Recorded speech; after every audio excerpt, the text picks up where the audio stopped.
The north wind came down the valley like it owned the place.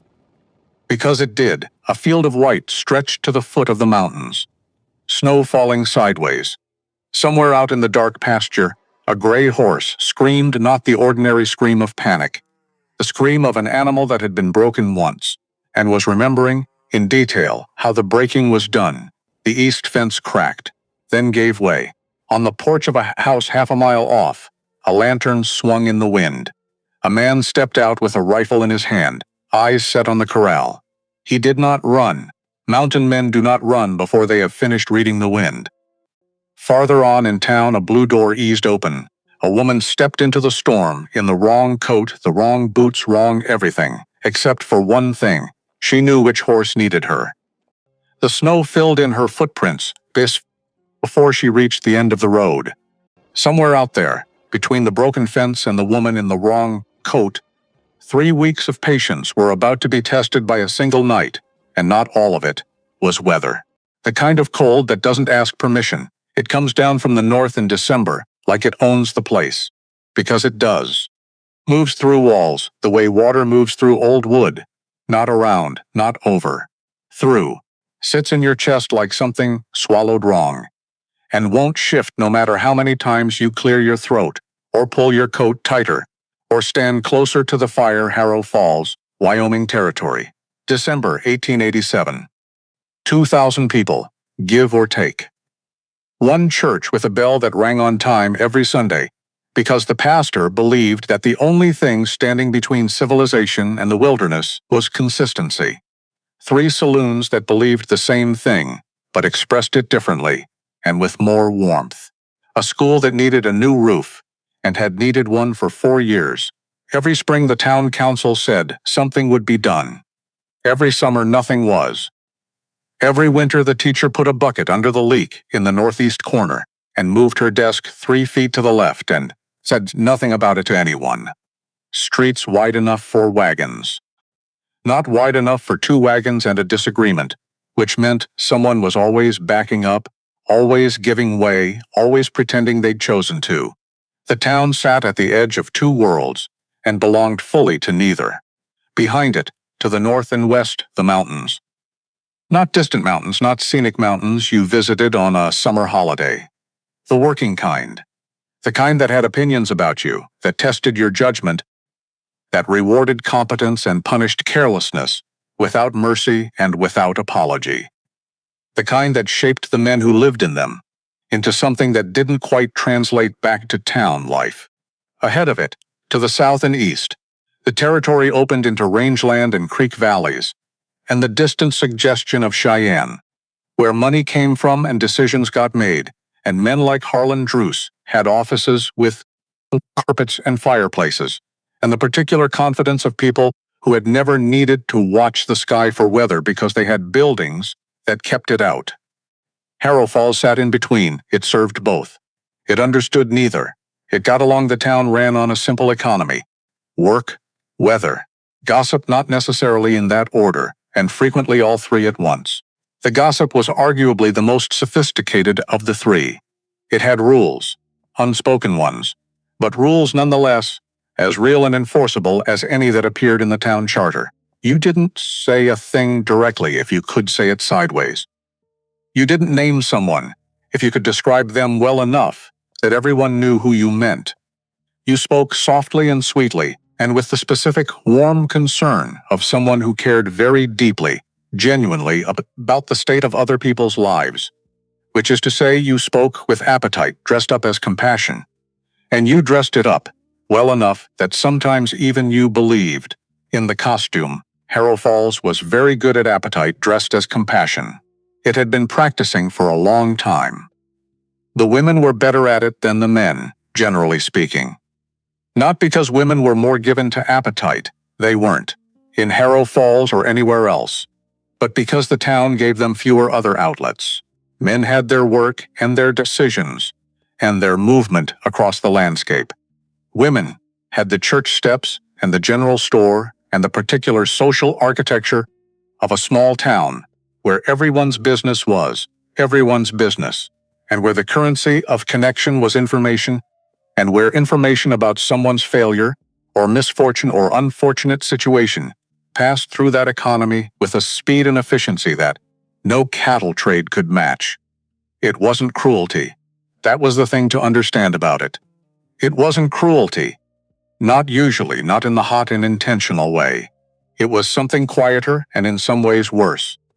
It was the small violence of people who have never examined their assumptions about what a life should look like, who have sorted the world into the correct kind and the other kind, and who discuss the other kind with gentle, genuine sorrow. Poor thing, they said. And they meant it. That was the part that stung. Poor thing. Sunday morning came the way it always did in December, gray first, then pale, then a thin, reluctant light that didn't warm anything, but at least proved the sun hadn't given up entirely. The church bell rang at 8. By 8:45, the congregation filed out the front doors in the order that small towns always produce without anyone organizing it. The mayor's family first, then the families with money, then the families who used to have money, then everyone else. Margaret Hale came last, not because she was slow, not because she lingered. She exchanged a few words with the pastors, yes, but that was courtesy, not delay. She came last because she had learned, over 16 years of Sundays in this town, that there was no one waiting for her at the bottom of the steps, no arm to take, no hand reaching back. Coming last meant she didn't have to watch other people find each other and feel, in that particular hollow way, the shape of her own absence. She was 38 years old. She had been teaching at the Harrow Falls schoolhouse since she was 22. 16 years of chalk dust and children's questions, and the specific satisfaction of watching someone understand something they didn't understand before. 16 years of walking the same 3 blocks home. 16 years of Sunday mornings descending these steps, last, alone. Not dramatically alone. Not weeping into a handkerchief alone. Just alone, the way a fact is alone. Without apology or explanation. She stepped onto the bottom stair and adjusted her scarf. Her gloves were mended at the left thumb, the stitching small and tight. The work of someone who did things properly even when no one would notice. Her coat was good wool, dark gray, brushed clean. She was not beautiful in the way the town valued beauty. She had never been young and soft and easy in the way that got you noticed quickly. Never had that particular warmth that made men want to stand close. She was something else. Something that took longer to see. Most people in Harrow Falls had not taken that long. She was 3 steps from the dirt road when she heard it, not directed at her. Not quite. 2 women near the post, voices low and sweet, the way voices get when they're not being unkind on purpose, when they're just being honest, which they consider a kindness of its own. Still teaching, I suppose, 16 years now. Never married, not even once. A pause. Poor thing. Mag kept walking. She had long ago memorized the arithmetic of this town's compassion. Poor thing, said softly, said like a gift. Like they were offering her something by noticing. Like their pity was a courtesy she should be grateful for. Like the problem when they were measuring her worth by the prisoner's absence of a husband, but that they were at least measuring it at all. She was not grateful. She was also not broken, which seemed, consistently, to confuse people. They expected the tears or the bitterness or the brave face that gives away the tears or the bitterness underneath it. When she offered none of the above, when she just walked, straight-backed at her own pace toward her own house, they filed her under sad and moved on. You couldn't blame them. Sad was tidier. She turned the corner onto Miller Street, walked past the barber, the closed milliner, the window of the dry goods store where she caught her own reflection. Dark coat, straight back, face arranged into something neutral and unreadable. She was good at neutral. She had practiced it for years. Inside her chest, where no one could see, things were different. Not tragic, not dramatic, just present. An awareness she had long since stopped fighting of what she had and what she didn't. Held in proportion, examined honestly, without either inflation or self-pity. She had a job she was good at. Children who needed her. A house that was hers. Enough money for what mattered. Knowledge about horses, about people, about the particular grammar of fear and how to speak to it that most people in Harrow Falls didn't know she had. She had had, exactly once, the beginning of something more at 24. A man who had been interested in her for 2 months, and then one evening had told her she was too much, too certain, too self-possessed. Like those were problems. Like the appropriate response to a woman who knew her own mind was to leave, and leave he had, and she had sat with that for a long time before arriving at a conclusion she'd held ever since. She did not want the approximate version. She did not want the man who would stay only if she made herself smaller. If that meant alone, then alone was what she would be, and she would be it without apology, and without the performance of grief that the town expected. So she had been alone. For 14 years, she had not been happy about it. She was not going to lie to herself. She had not been happy about it, in the specific quiet way that a person is not happy about a thing they have accepted, because the alternative would cost them something they're not willing to pay. But she had been herself, fully, without compromise, and she had at 38 come to believe that was worth more than most people understood it to be. She walked home. Colt Hadley rode into Harrow Falls the same Sunday morning, not at the same time as the churchgoers, not timed to any meeting or arrival. He came from the North Road, which is the road that comes down from the mountains, and he came the way men who live in mountains tend to come into towns. Like the town is the strange thing. Like the buildings are the intrusion. Like someone has taken a perfectly good piece of landscape and cluttered it up with intentions. He was 31 years old. He did not look 31 in the way. The men of Harrow Falls looked 31. They looked their age in clean collars and recent haircuts, and the particular softness of men who slept in the same bed every night and ate their meals on a schedule. Colt looked older in the face, the kind of older that comes from weather and attention rather than time, and younger somehow in the way he moved, loose, unhurried, the way of a man who had never needed to hurry because the mountain didn't care if you were late. He wore a coat that had started life as something respectable. Good wool, good cut, and had since been repaired with leather patches at both elbows and along the right shoulder where a branch had caught it. 2 winters back, his boots were good, his hat was not. His horse was a sturdy bay named Rook who had opinions about towns and expressed them through his ears. First flat back when they hit the main street, then forward as he assessed the smells. Then one tilted skeptically sideways in a posture that said, "I will tolerate this, but I won't pretend to enjoy it." Colt tied Rook at the post outside the land office, looked at the town. The town looked back. Some people openly, some from the corners of their eyes. A mountain man riding in on a Sunday in December was not ordinary. It was the kind of thing that went into the gossip economy before he'd finished dismounting. He had been to Harrow Falls twice before. Once at age 12, when his Uncle Reed brought him for supplies and let him pick out a pocket knife he still carried. Once at 19, passing through on his way somewhere else that he couldn't now remember.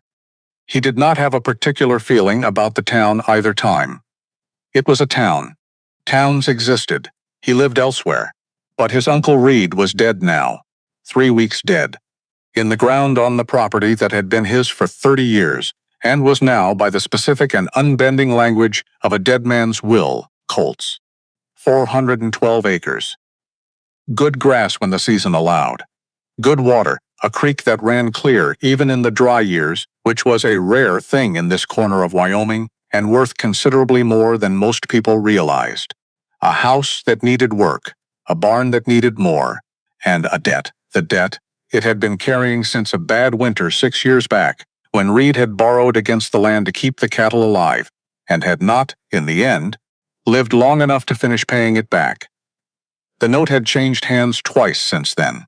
It currently belonged to a man named Harlan Drooks, an investor out of Cheyenne, who had arrived in Harrow Falls 3 days ago and was waiting, with the patience of someone who charged interest on patience, to speak with the new owner. Colt stood outside the land office and did not go in immediately. He was not afraid. He simply had the mountain man's habit of pausing before entering enclosed spaces. assessing the threshold, getting his bearings before committing. In the woods, this habit had saved his life twice and prevented embarrassment a dozen more times. In town, it just made him look slow. He was not slow. He went inside. The lawyer's name was Emmett Price, small man. Careful hands. The kind of organized that takes sustained effort to maintain and quietly lets you know it. Every paper on his desk placed with intention. Every pen parallel to its neighbor. The world around him controlled, in the way of someone who has decided that if he cannot control the large things, he will at least govern the small ones absolutely. Colt sat across from him and felt immediately that he was in exactly the wrong kind of space. Too contained, too many right angles. Price laid out the situation with professional efficiency. The land, 412 acres, legally transferred. The debt, $4,200, owed originally to a lending institution in Cheyenne, currently held as a note by an investor named Harlan Druce. The terms, due in full at the end of March, 4 months from now. The problem, $4,000 was not a sum Colt had, possessed, or could currently imagine possessing.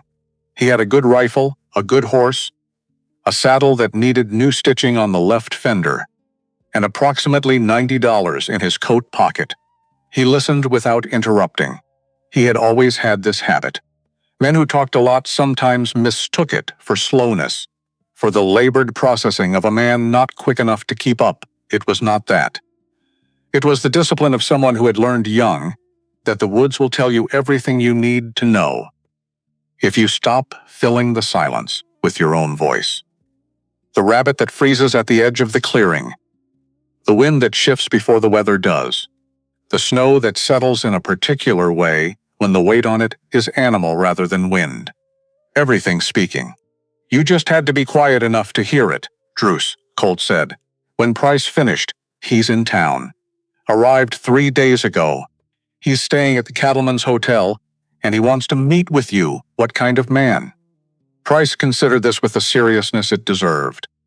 The kind who arrives from Cheyenne and does not take his coat off indoors. Make of that what you will. Colt made of it exactly what Price intended. Harlan Drew was 54 years old and had the look of a man who had decided, sometime in his late 30s, that warmth was inefficient, not cruel, not loud, not dramatic in the way of men who want you to know they have power. Just efficient, like a machine that has been running for a long time and has, through attrition, worn off all the parts that aren't strictly necessary to function. What remained was precise and purposeful and completely indifferent to what you thought of it. He was in the small sitting room off the Cattleman's Hotel lobby, and he received Colt in it as though it were his own parlor, and Colt were a scheduled appointment, which Colt supposed he was. Mr. Hadley. Druce gestured to the chair across from him. Sit, Colt sat. He noted the word. Not. Please sit. Not. Would you care to sit? Just sit. He filed that. I'll be direct, Druce said. Appreciated. The debt on your uncle's land is mine. $4,200. Due in March. You don't have it. No, I'm prepared to restructure the terms. Lower interest. Extended repayment. In exchange for an equity partnership. 15% stake in the operation as it develops. Druce's eyes were gray and measured. The eyes of a man who had learned to calculate before he spoke, and only spoke what the calculation confirmed. But I don't invest in operations I don't believe in. And at this moment, Mr. Hadley, I don't know enough about you to believe in you. Colt waited. There was more. There's a horse, Druce said. Not what Colt expected. He kept that off his face.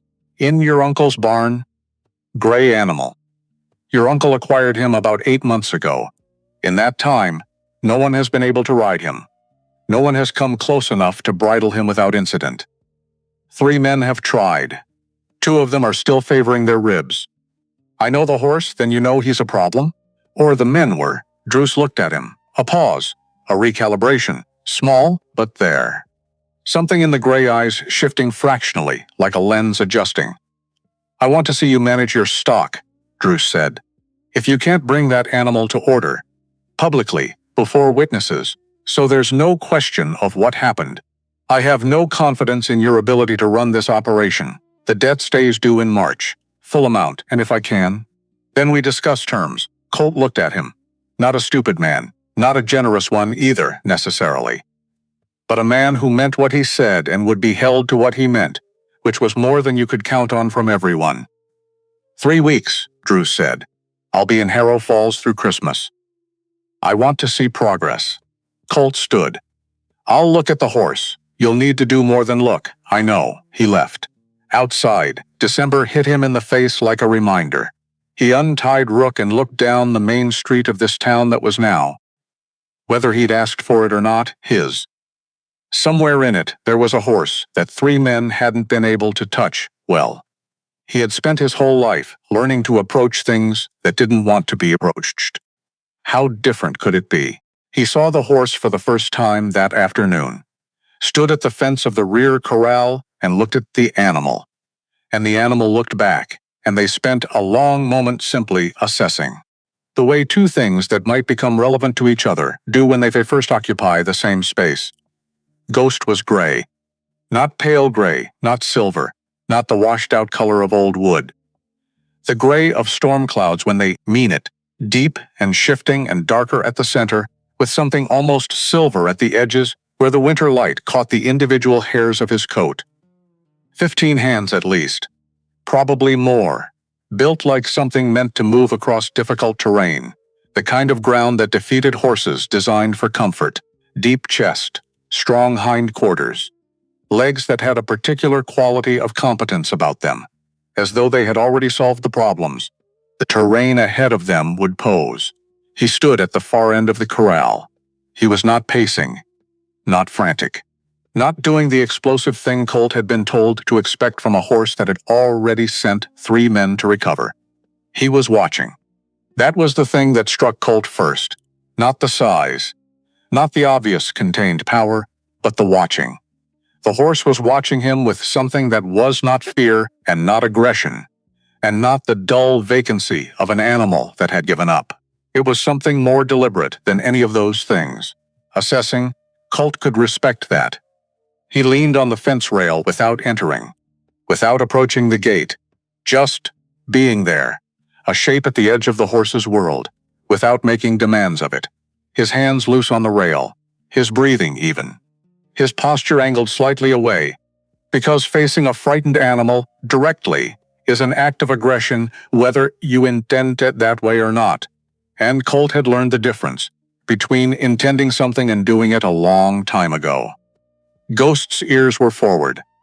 His nostrils worked steadily, pulling in information about this new shape at the edge of his world, cataloging it, filing it somewhere in the complex archive that prey animals keep of everything that has ever frightened them or left them alone. They stood like that for 20 minutes. Ghost did not come closer. But he didn't leave either. That felt like something. Colt couldn't have said exactly what. He went to look at the property, but he thought about it all the while. The house was livable. Barely.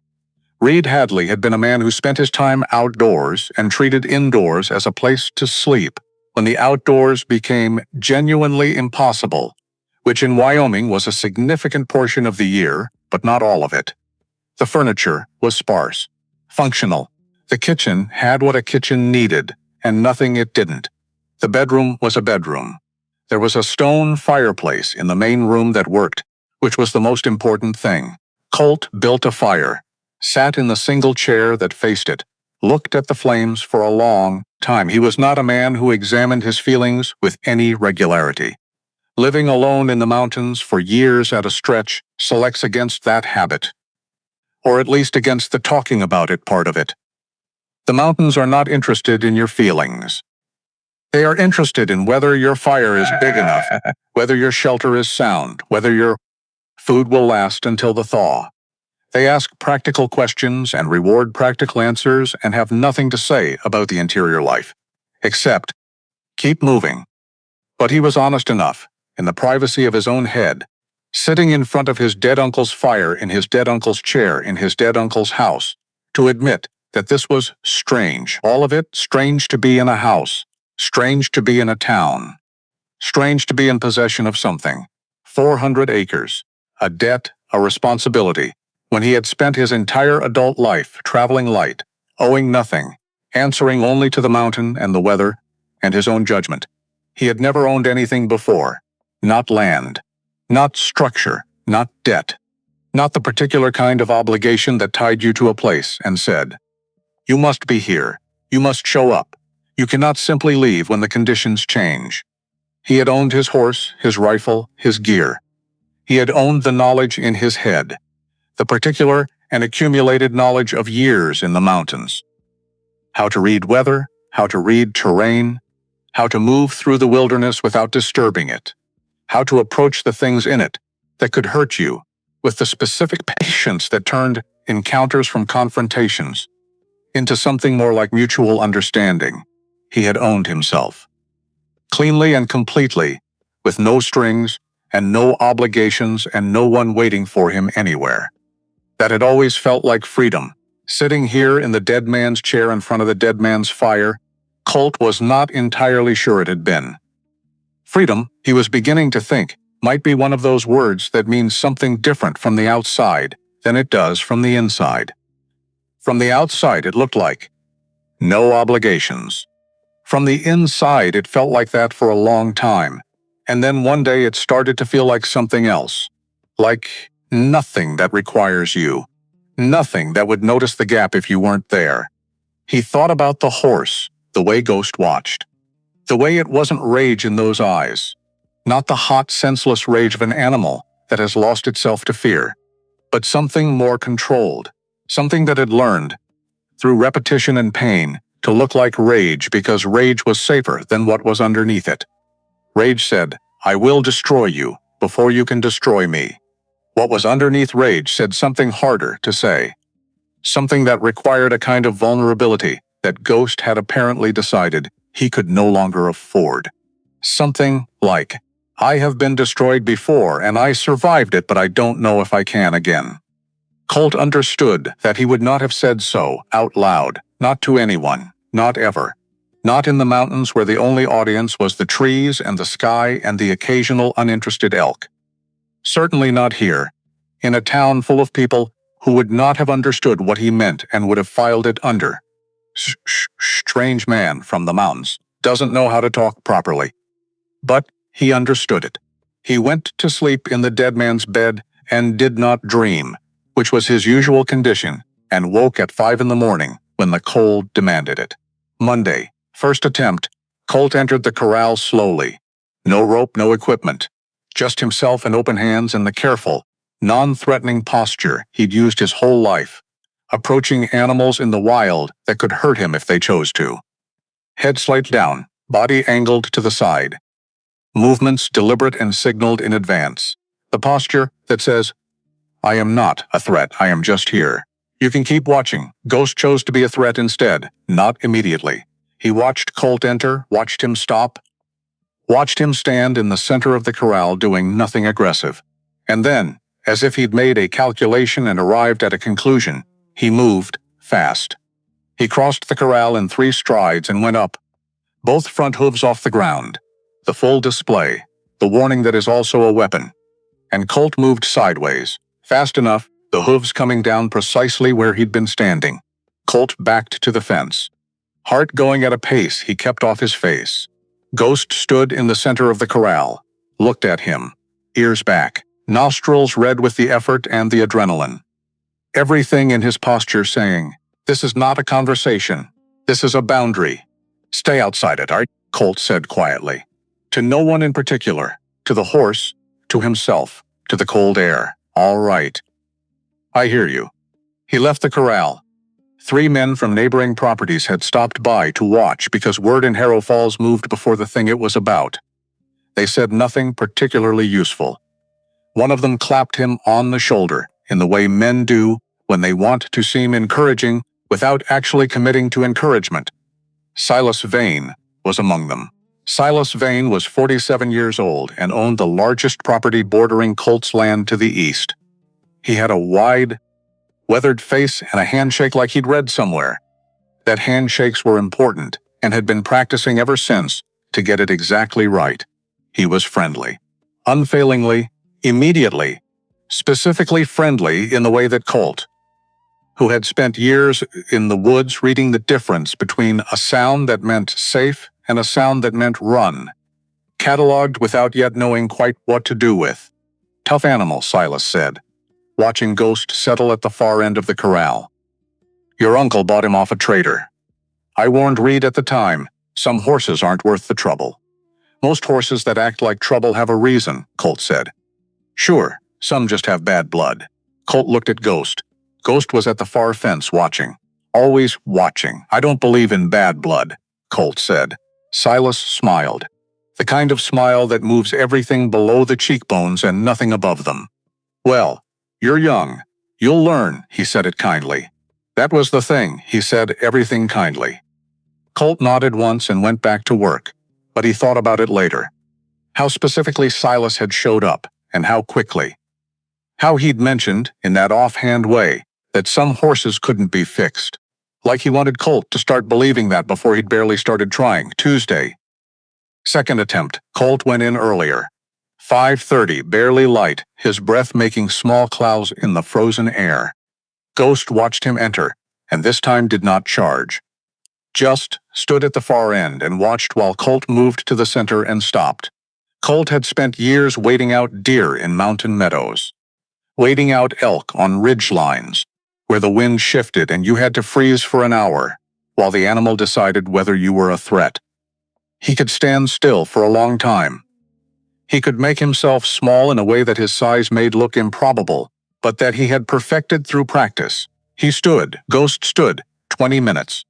40 an hour, Ghost did not come closer, but his ears moved, forward, back, forward, again processing. His nostrils worked steadily. He was taking in information, filing things, updating the catalog. After 90 minutes, Ghost turned his flank and stood sideways, which is a horse's way of saying, "I have decided you are not worth my full attention." This sounds like rejection. It is not. It means, you are not currently a threat. It means, I am willing to exist in the same space as you, provisionally, on terms I have set and will continue to set. Colt went back inside progress. Invisible, uncountable progress that no one watching would have recognized as progress. He didn't care what it looked like. He cared what it was. Wednesday, 5 in the morning, Ghost was already awake when Colt arrived. Already at the fence of the stall in the barn.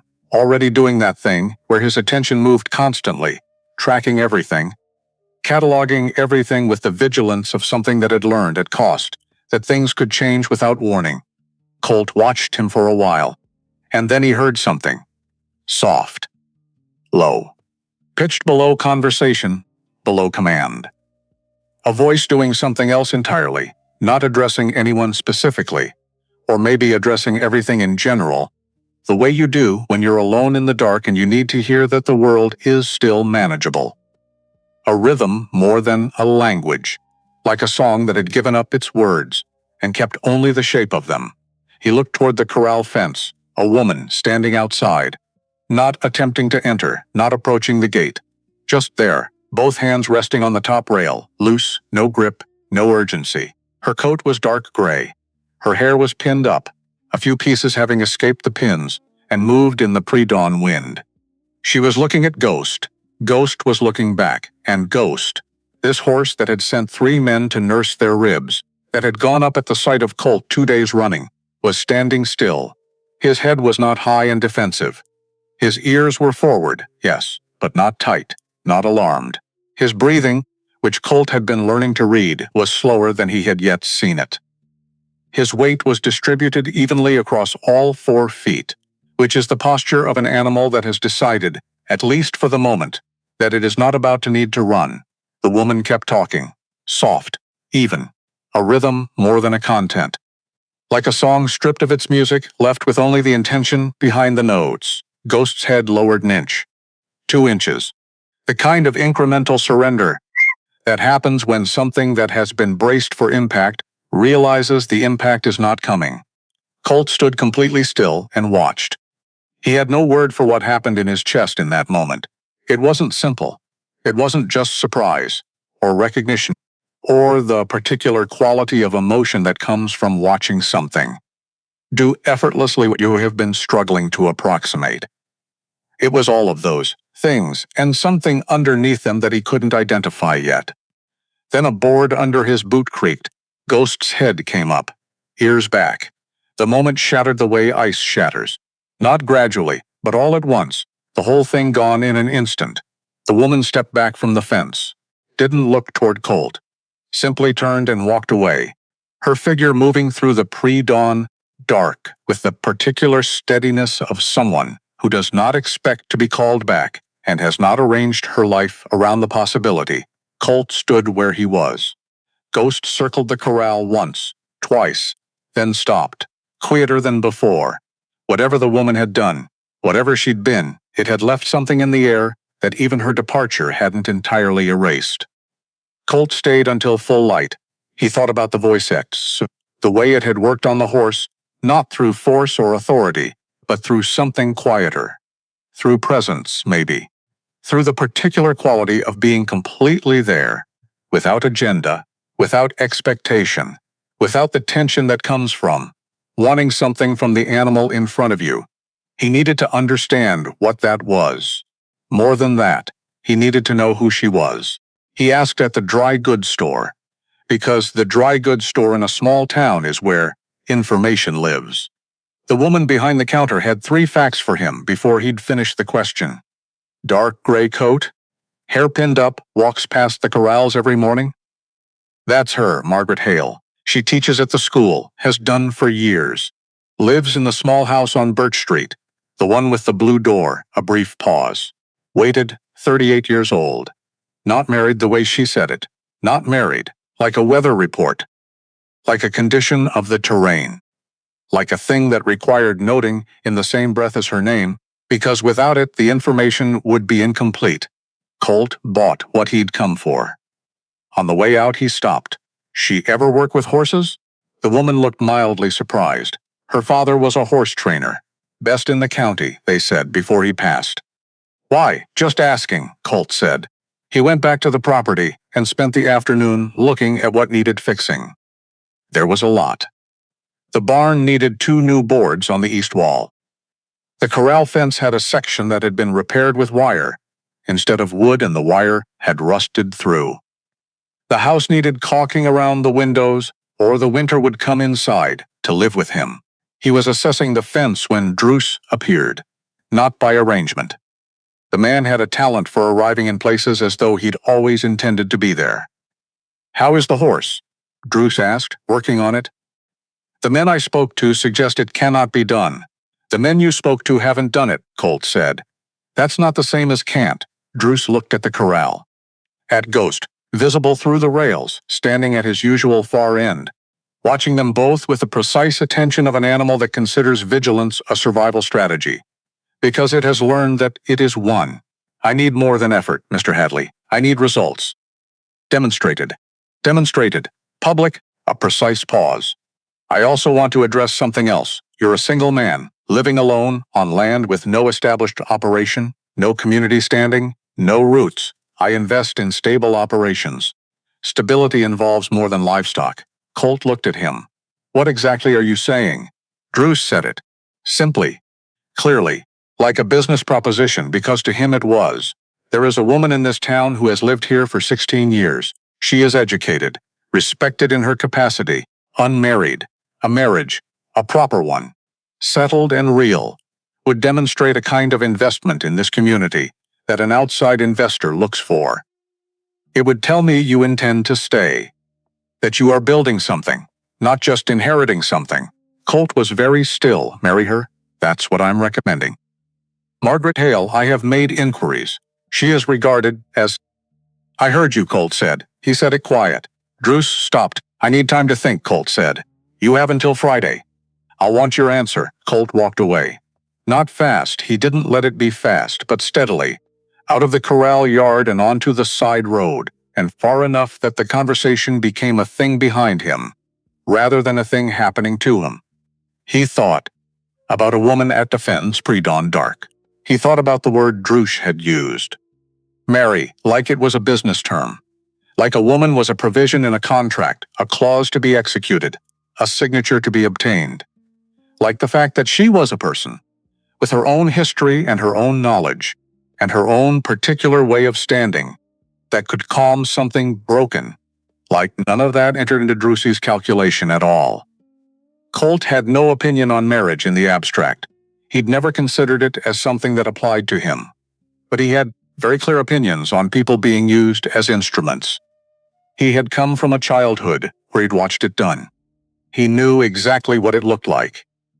He turned back toward the property. He needed to talk to the woman with the blue door. He didn't go that day. He went the next morning. He told himself it was because morning was a more decent hour to knock on someone's door than the evening, which true. But the whole truth involved standing in his kitchen the previous night, trying to rehearse what he would say, and realizing he had nothing.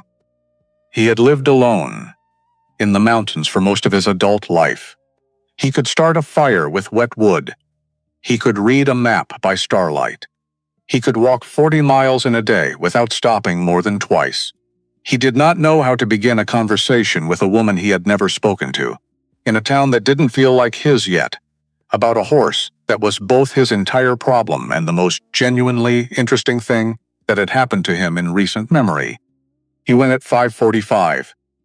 Before the town woke, the house on Birch Street had a blue door, exactly as described.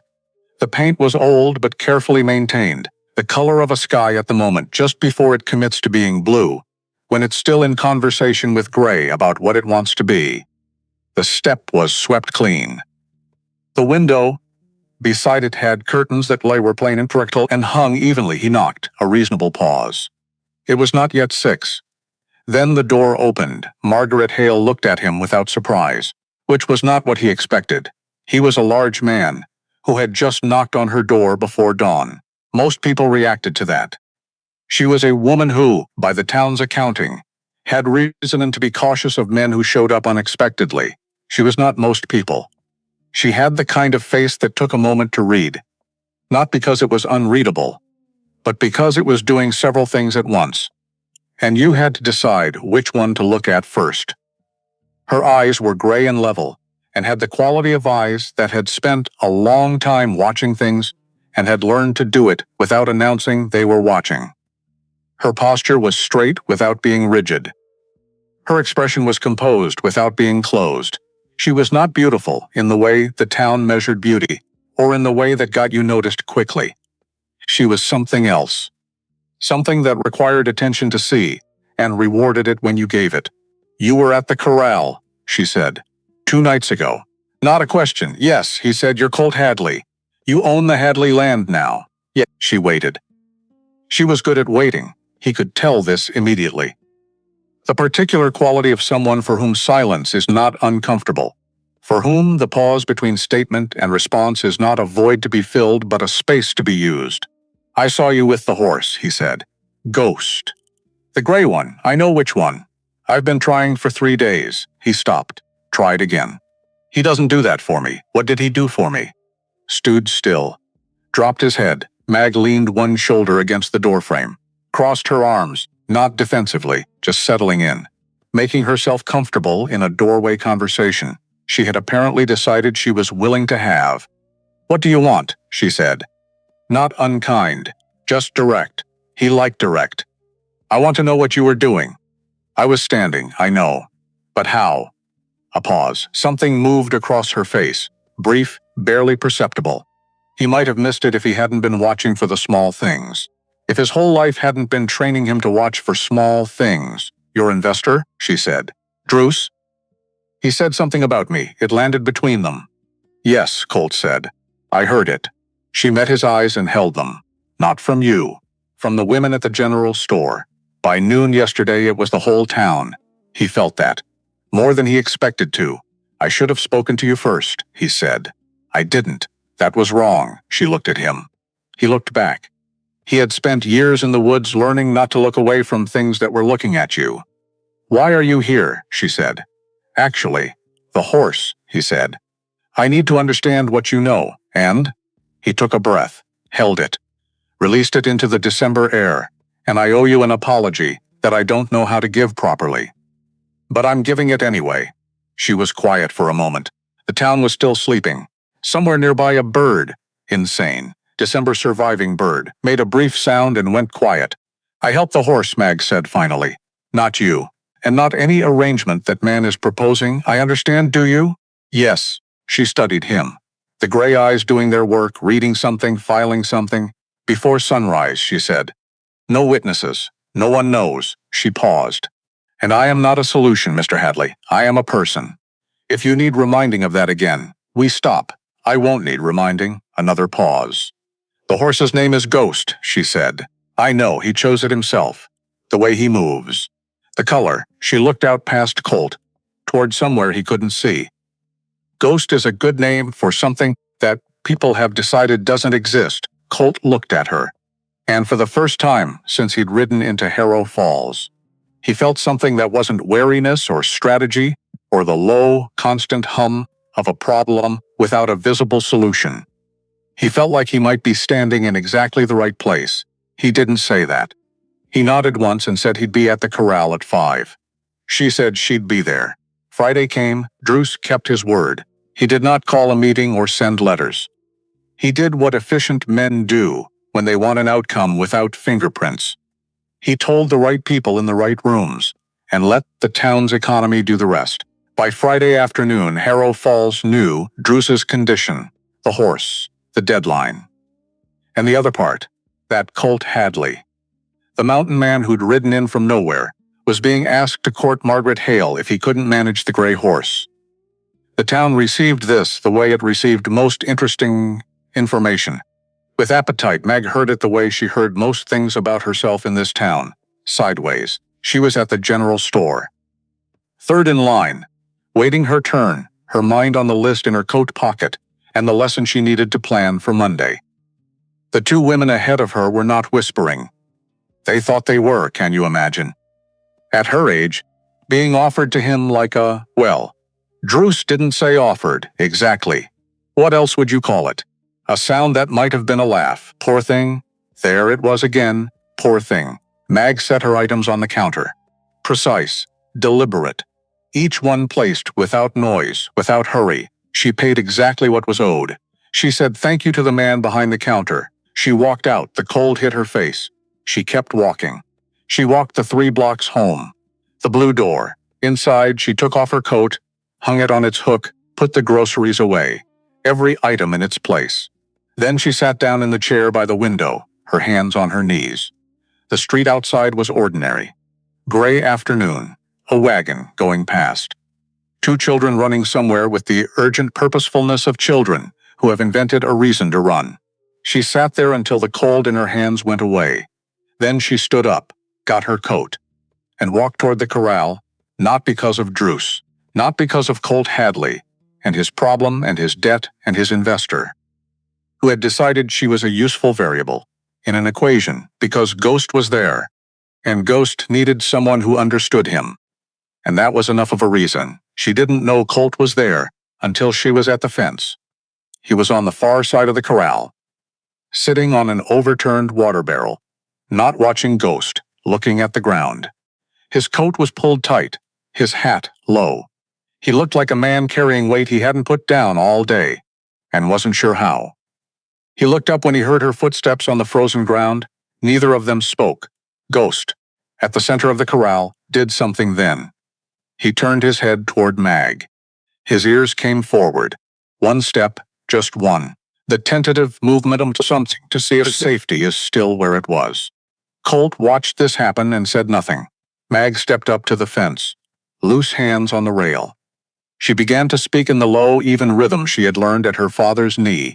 Not words, exactly, or not only words. A cadence, a presence. A declaration of occupying space without demand. Ghost took another step. Colt sat very still on his barrel. He was good at still. She had noticed this immediately. Most men moved when they were uncomfortable. They fidgeted, adjusted, found some way to externalize the discomfort. Colt went quiet when he was uncomfortable in a way that made him more focused, not less. She talked to Ghost for maybe 15 minutes. The horse came to within 10 feet of the fence. 10 feet for Ghost was not nothing. 10 feet was significant. When she stopped, the horse stood for a moment, then moved away slowly. Not fleeing, just going. The way animals leave when the thing that called them has finished saying what it meant to say. Mag dropped her hands from the fence. He was broken down deliberately, she said. Colt's head came up. The way he reacts to sudden movement, she said. To rope. To anything that constrains. That's not a horse that was never handled. That's a horse that was handled wrong. Systematically. Someone taught him that people approaching with intent meant pain. She paused. Who had him before your uncle? Colt thought of Silas Vane. The friendly handshake. The comment about bad blood. The speed of his arrival. The specificity of his advice. I'm going to find out, he said. She looked at him directly. When you do, don't do anything with it that I wouldn't do. What does that mean? It means don't throw a fist at it. Don't make it about your anger. She held his gaze. I know the type. Mountain men especially. Everything is a thing to be confronted. And you're saying don't confront it. I'm saying confront it correctly. She stepped back from the fence. Ghost didn't get better because someone confronted him. He got better because someone was patient enough to let him decide. Colt sat with that. Same time tomorrow, Mag said. She walked away. He watched her go and thought. He had been in Harrow Falls for 5 days. And for the first time in those 5 days, what he felt was not dread, and not obligation, and not the weight of everything he stood to lose. It was something else, something he couldn't put a name to yet. He built the fire that night, and sat with the ghost of his uncle's chair, and thought about what it meant to approach something that had learned that people meant pain. He thought about Ghost. He thought about the woman with gray eyes. He did not think about the debt. That felt significant. The mornings had a shape now, 5 o'clock. Dark that was the particular dark of a December morning in Wyoming, where the sky is not just absent of light but actively black. The stars burning so hard and cold, they seem more like warnings than comfort. Cold that had opinions about your character. Colt at the corral fence. Mag, 2 minutes behind him. Never late, never early. 2 minutes. Like she was giving him exactly enough time to be there first. So it didn't look like she'd been waiting for him. He noticed. He didn't say anything about it, because some things you notice and file and let be what they are. Ghost had made his own decision about the mornings. He didn't announce it. He simply started showing up at the near end of the corral instead of the far end, standing there when they arrived, waiting, in the particular manner of something that has learned to expect a thing and has decided that expectation is safe. Colt watched this happen and said nothing, because some progress doesn't need commentary. It just needs to keep happening. She taught him by not teaching him. That was the thing he kept trying to understand and kept failing to understand satisfactorily. She didn't lecture, didn't demonstrate and say, now you try. Didn't hand him a list of rules or a method or a sequence of steps. She just did what she did and he watched. And eventually his body started doing what his eyes had been learning, without his permission or conscious understanding. You're holding your breath, she said one morning. He was. He hadn't known. When you approach the fence, you hold it. Ghost can feel the tension. Horses can feel held breath. Everything can feel held breath. She didn't look at him when she said it. She was watching Ghost, which was where her attention should be, and usually was. We think we're hiding things when we go quiet. We're not. We're just hiding the words. Everything else is louder. The breath. The shoulders. The way the hands want to grip something. All of it is louder when the words stop. Colt exhaled. Slowly. Deliberately. And Ghost's ears, which had been angled back toward him, shifted. Forward, the smallest fraction of a degree. The difference between wariness and provisional acceptance. There, Mag said. He felt it. That tiny shift. The horse giving him something he hadn't asked for directly, because he'd finally stopped asking. Because the asking, the urgent wanting, the forward-leaning quality of his attention, had been the thing getting in the way. The horse could feel it. The horse had always been able to feel it. He understood something then, not about the horse, about himself, about why the mountains had always been easier than people. The mountains didn't care what he wanted. They simply were. And in the face of something that simply was, without expectation or preference. He could relax in a way he couldn't relax in the face of anything that had opinions about him. Mag was teaching him, without meaning to, how to be in the presence of another person without bracing, which was, it turned out, harder than he'd thought, and worth considerably more than he'd known to want. They talked more than he expected. Not about Druce or the debt or the arrangement hanging over them like weather. They talked around the edges of things, the way people do when the center is too loaded, and the edges are where you find out if someone is worth trusting. She told him about her father without being asked. One morning, when Ghost was particularly still, and the conversation had the quality that conversations get before dawn, when you're both cold and tired, and your defenses are running at minimum capacity. He could calm anything, she said, not just horses. Dogs that had been beaten, cattle that had gotten into a panic. Once a neighbor had some kind of breakdown in the field, couldn't stop shaking. My father went and sat beside him and talked, low and steady, the way he talked to animals, because he said people and animals are more alike than either of them wants to admit. Both of them just need to know the world isn't going to hurt them right. Now, did it work? The neighbor? Yes, she was quiet. He stopped shaking, eventually, not right away. But eventually, what happened to your father? He died when I was 19. Heart. Just. Stopped one morning. She paused. He went out to check on a foal and didn't come back. I found him in the stall. The foal was standing over him. Wouldn't let anyone else in. Took me an hour to convince her it was all right to step back. Ghost snorted softly, tossed his head once. Settled? That's a good death, Colt said. Mag looked at him. That's what most people would say, she said. I'm not most people. No, she said. After a moment. You're not. He told her about his father, without planning to. It came out sideways. The way things do when you haven't rehearsed them, and your guard is down. And the cold has been wearing at you for days. They were leaving the corral after a session. Ghost had let Colt stand within 6 feet without shifting, which was enormous, which Colt was not allowing himself to celebrate too hard, because Ghost had his own calendar and didn't consult anyone else's. And Colt said, without preamble, my father left when I was 9. Mag kept walking. Didn't stop or make the sound that demands more. Just kept pace. No letter, no explanation, just gone one morning. My Uncle Reed came and got me 3 days later. Brought me to the mountain. Colt paused. I didn't understand it for a long time. Then I thought I did. Then I didn't anymore. Which is it now? He thought about it honestly. I understand why a man runs. I don't understand why he doesn't say something first. Mag walked 3 more steps. Some people don't have words for the things they're doing. They do the thing and the words never catch up. Is that an excuse? It's an explanation. She stopped at the edge of the corral yard and turned to face him. I stopped needing it to be an excuse a long time ago. You get older, you realize people are mostly just people. Trying, failing, trying again. Or not. She held his gaze. Not forgiving them is your right. Understanding them is just. Accurate. Colt looked at her. This woman who had been standing in the same town for 16 years, while the town walked past her and called her poor thing. Who was more? More settled, more certain, more genuinely herself than anyone he had met in years. I'm going to find out who broke Ghost, he said. I think I already know. But I want to be sure. What will you do with it? Tell you first, he said. Then decide. Something moved in her face. Brief. Gone all right, she said. He found out on a Thursday, not through investigation.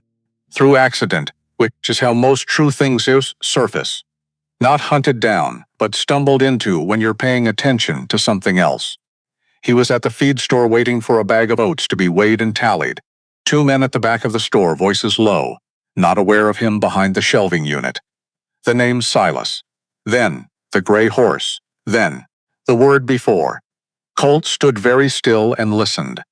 Because in the mountains you learn that the best intelligence comes when you're patient enough to let it come to you rather than thrashing toward it.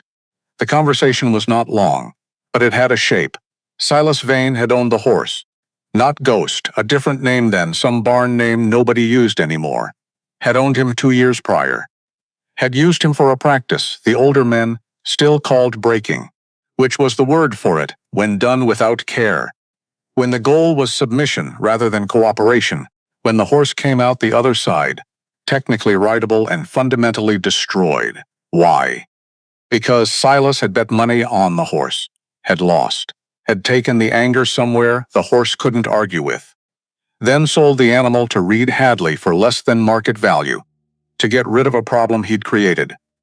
Reed, who had a kind heart under the rough exterior, had tried to work with Ghost himself and failed, had left the horse in the corral, intending to ask around for help, when the heart that had been working hard for 70 years decided it was done. And Colt had inherited the horse and the debt and the problem that was not Ghost's problem at all.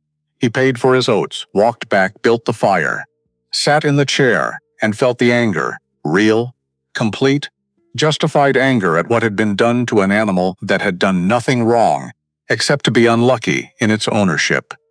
He let himself feel it, because it deserved to be felt. But Mag's voice was in his head. Don't do anything with it that I wouldn't do. He sat with the anger until it changed shape. Anger held long enough either makes you stupid or makes you strategic. He'd learned this in the mountains years ago, the hard way. You meet a bear and you feel fear, real and electric, and if you let it run you, you do the wrong thing. If you hold it, feel it, let it settle into something useful, you find the path out. He went to find Mag. She was at the schoolhouse. Late afternoon, the children gone, erasing the day's lesson from the board, with the methodical focus she brought to everything. Chalk dust rising around her like its own small weather. He knocked on the open door. She looked up. It was Silas Vane. He said. He watched her face, not surprise, more like confirmation, the expression of someone who suspected and is being proved right and is not happy about it. Tell me, she said. He did. Brief, just the shape of it. She listened without moving. When he finished, she set the eraser on the chalk rail and turned to face him fully. He's the one who's been warning you. About Ghost? Yes, showing up, offering advice. Wanting you to believe the horse can't be fixed, because if Ghost can't be fixed, I can't meet Druce's terms. And if I can't meet Druce's terms, I lose the land. Colt paused. And Silas is right there to buy it. Mag was quiet. The land has the water source, she said. Not a question. She had lived in this county for 16 years. Creek runs year-round. Only reliable water in the eastern quarter of the valley. She looked at him steadily. He planned this, mostly. Some of it's luck.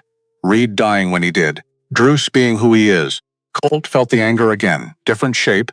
Flatter and more useful. I want to go over there and do what? Tell him I know, and after?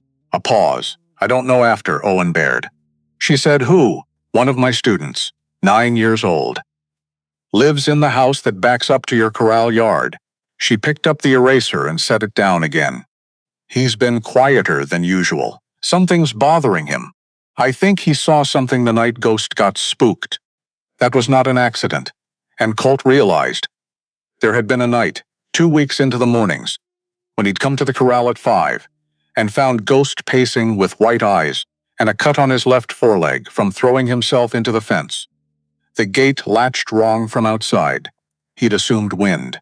He had not assumed a person. He should have. Owen saw something, Colt said. I think so. I haven't pushed him. He's 9. She met his gaze. Let me handle that part. Why? Because you'll walk up to a 9-year-old and ask directly, and the child will shut down completely. Not unkind, just accurate. Let me do what I do. Colt looked at the woman standing in her classroom. Chalk dust on her sleeve, the afternoon light catching the gray in her hair. All right, he said, and Silas. Not yet. If you go over there now, he knows we know. Right now, he thinks he's winning. Let him think that a little longer. Colt felt his jaw tighten. I'm asking you to be patient, she said. The same way you're asking Ghost to be patient. That landed. He didn't like it. But it landed fine, he said. Thank you. Don't thank me. I might change my mind, the corner of her mouth. A small movement, almost a smile, I know, she said. The next morning at the corral, Ghost came to 7 feet. 7 feet. Not 10, not 12. 7, close enough that Colt could hear the horse's breathing, could feel the warmth of it in the cold air as something almost perceptible. Hold out your hand, Mag said quietly from the fence. Not toward him, to the side. Just let it be there. Colt extended his right hand. Palm down, not offering, not reaching, just creating a shape in the air that the horse could choose to investigate or not, according to its own judgment and on its own timeline. Ghost's nostrils worked. His ears went forward, 1 step, 6 feet. The breath of the animal, visible in the cold air, close enough now that Colt could smell the warm, hay and winter coat smell of him. The particular living smell of a large animal that has been outside in December, that has survived things, that is still here. Ghost stretched his neck, sniffed Colt's hand, pulled back, but didn't leave. Colt stood completely motionless. His heart was going at a pace he would never have admitted to. Because this was the thing. This was the moment when something that had decided people meant pain decided to interrogate its own conclusion. To ask, is this one different? To take a risk no one had earned through anything except patience and consistency, and showing up in the cold before dawn and not demanding. Ghost sniffed his hand again, and then rested his muzzle, briefly, lightly, the weight of nothing, against Colt's palm, not a pressure, not a weight, just contact. A choice, 3 seconds, maybe 4. Then the horse pulled back and walked to the center of the corral and stood there as though nothing had happened. Colt looked at Mag. She was looking at Ghost. But her eyes were bright in a way he hadn't seen before. The brightness of someone managing something they would not have wanted witnessed if they'd known they were being watched. Don't make Halakit a celebration, she said. Her voice was controlled, almost steady. He'll feel it. Right, Colt said. He turned back to the corral, breathed, kept his face composed. Inside, he was doing something that he would have described, if pressed, as a sort of private earthquake. Contained, structural. The kind of shift that doesn't announce itself, but changes everything it touches. Owen Baird was 9 years old, and had the serious, watchful face of a child who has learned that the world is full of things adults pretend not to notice. He came to Mag after school on a Thursday, not because she asked, because he decided. She was stacking readers on the shelf when she heard the chair scrape. He'd come back in from the door, sat back down at his desk, looking at the wood grain of the surface as though it contained the answer to something. She kept stacking. Gave him time, Miss Hale. Owen. If you saw something, he stopped. Started again. If someone did something wrong and you saw it, but the person who did it is important. People respect him. He looked up. What do you do? Mag set the last reader on the shelf, turned around, came and sat in the chair beside his desk, not behind her own desk, not in the position of authority, beside him. Level. That's a hard question, she said. I know. What did you see, Owen? He looked at his hands. Back at her end, he told her. He'd been awake. Couldn't sleep. Lying in bed listening to the sounds of the night. He'd heard something at the Hadley Corral, which backed up to the strip of land between his family's property and the Hadley place. He'd looked through his window. He'd seen a man. Not running, not hiding exactly.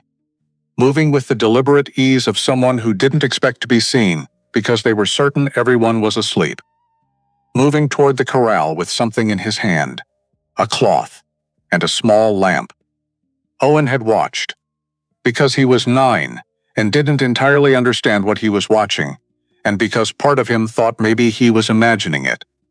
As the man held the burning cloth near the base of the corral fence, just long enough to make a sound, to make heat, to make Ghost inside begin to scream, and then the man had gone, and Cord had come down the road 20 minutes later. Cord, who worked for Silas Vane, who wore boots with silver studs on the heels that Owen had memorized from a dozen Sundays, sitting in the pew where he had a direct line of sight to them. He picked up what the other man left, Owen said. The cloth, put it in his coat, and left. Mag was quiet. You're sure about the boots, she said. Yes, did you see Cord's face? No, but I know those boots. He wears them every Sunday. Mag looked at the boy, 9 years old, sitting very straight. A small person carrying something heavy, with the specific dignity of a child, who has decided to trust an adult with it, and is waiting to see if that trust was earned. Thank you for telling me, she said. What will you do? Mag thought about Colt, about Ghost, about Silas Vane and his friendly handshake and his patient, months-long waiting. The right thing, she said. When the right moment comes, Owen nodded. He gathered his things and left. Mag sat alone in the empty classroom for a long while. She told Colt that evening. He stood in her doorway. He'd taken to stopping by after supper, which hadn't been planned or discussed, but had become a thing that happened. And she told him what Owen had said. She watched his face while she talked, watched the jaw tighten, the stillness that came over him. Not the calm stillness, the other kind. The stillness of something that has identified the direction of a threat. Colt. I don't, I said I know. He exhaled, slow and long. Silas went to this trouble because he's patient. He planned this over months. If I go over there now, he has an answer ready. He always has an answer ready. What do we do then, she said. We finish what we started. He looked at her directly. Ghost. We get Ghost where he needs to be. Then Drusey's condition is met and the land is mine and Silas has nothing. He paused. And Owen is 9 years old. His word against Silas Vane's. In this town. In 1887, I know. So we can't use it yet. But we don't throw it away either. No, he said. We don't throw it away. They stood in the cold at her doorway, not touching. Not near enough to touch, but close enough that the air between them was a different temperature than the air around them. There's something else, Mag said. He waited. Druce came to the school. Colt went still. He said he'd been making inquiries. That he'd heard I was helping you with the horse. She kept her voice level. He said he appreciated the stabilizing influence. His words. Like I was a piece of furniture. Something you put in a corner, and it makes the room look more settled. Colt said nothing. He repeated the condition, she said. Marriage. Or the horse. Fully rideable. In 10 days. 10 days. He's accelerating. Colt said yes. Why? He has other investments. Or he knows we're making progress, and wants to close off the horse option before it makes the marriage arrangement irrelevant. She paused. Someone told him we were making progress. Someone with reason to want the deadline shortened. And the only person who had that reason. Silas, Colt said. They're working together. They have been from the start. The full shape of it settled between them. Silas who wanted the land. Druce who wanted certainty and didn't care how he got it. Two men with different goals pulling on the same rope, and Colt in the middle. And Mag, who had not asked to be any part of any of this. Also in the middle. I'm sorry, Colt said. She looked at him. You got pulled into this, he said. By people using your life as a term in a business arrangement. That's not right. And I'm part of the reason it happened. Mag was quiet for a long moment. You're not the reason, she said finally. Druce is the reason. Silas is the reason. You're just the person standing between me and them. She held his gaze, which, for the record, is not nothing. Something shifted in the air between them. Small, specific. The particular shift that happens when two people on either side of a distance both take one step closer without deciding to. 10 days, Colt said. 10 days, she confirmed. Then we use all 10. They did every morning, 5 o'clock, dark, cold, Ghost at 7 feet, then 6, then 4, then 3, which was close enough that Colt could feel the warmth of the horse's breath on his knuckles when he held his hand out to the side. Mag said less now. She'd taught him what he needed. Now she was present differently. Less instructor, more witness. Which was its own kind of thing. Day 6. Colt put his hand on Ghost's neck, just his palm, flat, still. Ghost's muscles moved under it. Tensed, held, considered, stayed. Colt breathed, did not grip, did not rub, did not celebrate. Just let his hand be there, an offered thing. Something Ghost had the right to accept or withdraw from at any moment he chose. Ghost stayed. 20 seconds. 30, a minute, when Colt finally moved his hand away. Ghost turned and looked at him with those deep, storm-colored eyes, and Colt looked back, and something passed between them that was not language but was not nothing. He turned to find Mag watching. She had both hands on the fence rail. Her face was open in a way he hadn't seen before, not guarded, not arranged into the careful neutral she kept for the world, just moved. Your father would have liked him, she said quietly. Your father, he corrected. Mine didn't stay long enough for me to find out, she smiled then. A real one. Quick, surprised out of her. The kind that changes a face completely because it doesn't know it's being watched. Fair point, she said day 8. Colt put the saddle blanket on Ghost's back, not the saddle, just the blanket. Set it gently on the horse's back and stepped away, giving Ghost the full weight of the thing to feel, the smell of it, the unfamiliar pressure, the object that his nervous system associated, probably, with everything that had once hurt him. Ghost trembled, all 4 legs. The shaking of something fighting itself, every instinct saying run and the body choosing not to run anyway. Colt stood still, breathed, said, very quietly, "It's just the blanket. Nothing is going to happen. I'm just standing here." Ghost trembled for 30 more seconds, then stopped. The blanket sat on his back like a fact. Colt looked at Mag. "Day after tomorrow," she said. "Saddle. The deadline's day 10. I know what day the deadline is." She looked at him directly. "You're not ready to put the saddle on him today. You're too close to the deadline." "You're thinking about Druce," he was. Absolutely thinking about Druce. And the 10 days, and the $4,000, and the land, and the creek, and all of it pressing on him like weather. "Put the blanket away," she said. "Tomorrow, blanket again. Day 10, saddle. If it's right, it's right, and if it's not, I lose the deal. Yes, steady. Clear, that's the risk." He looked at the horse. Trembling gone now, ears working slowly. Processing the ordinary fact of a blanket on his back. "And if I lose the deal," he said slowly. "What about you?" "I'm not a what about you," she said. "I'm a person, I know. I'm asking what the town does, what Druce does. If the conditions weren't met, the town will talk. It always does. I've survived 16 years of it," she paused. "I'll survive this too. That's not what Colt." He stopped. "Put the blanket away," she said. "Come back tomorrow." He did. That night Silas Vane came to his door. Which was wrong, in the specific way that a sound in the woods line is wrong when it comes from the direction you weren't watching. Silas stood on the porch with his hat in his hand and his friendly face fully assembled, and said he'd heard the deadline was approaching and wanted to help. "Help," Colt said. "I have a buyer for the land. Fair price. More than fair, given the debt. You'd walk away clear. Start somewhere else, somewhere easier." The cheekbones only smile. "No shame in it. This land broke your uncle." "Who's the buyer?" Colt said. A brief pause. "I'd need to keep that confidential." "That's a no from me," Colt said. "Colt, my name is Mr. Hadley to you. Quiet. No heat. Just clear. And I know what you did to the horse. I know what Cord did to the corral. And I know why. I'm not selling. Not to you. Not to whoever you're representing. And I'm done having this conversation." He closed the door, stood with his back against it. His hands were shaking, not from fear, from the effort of not doing more.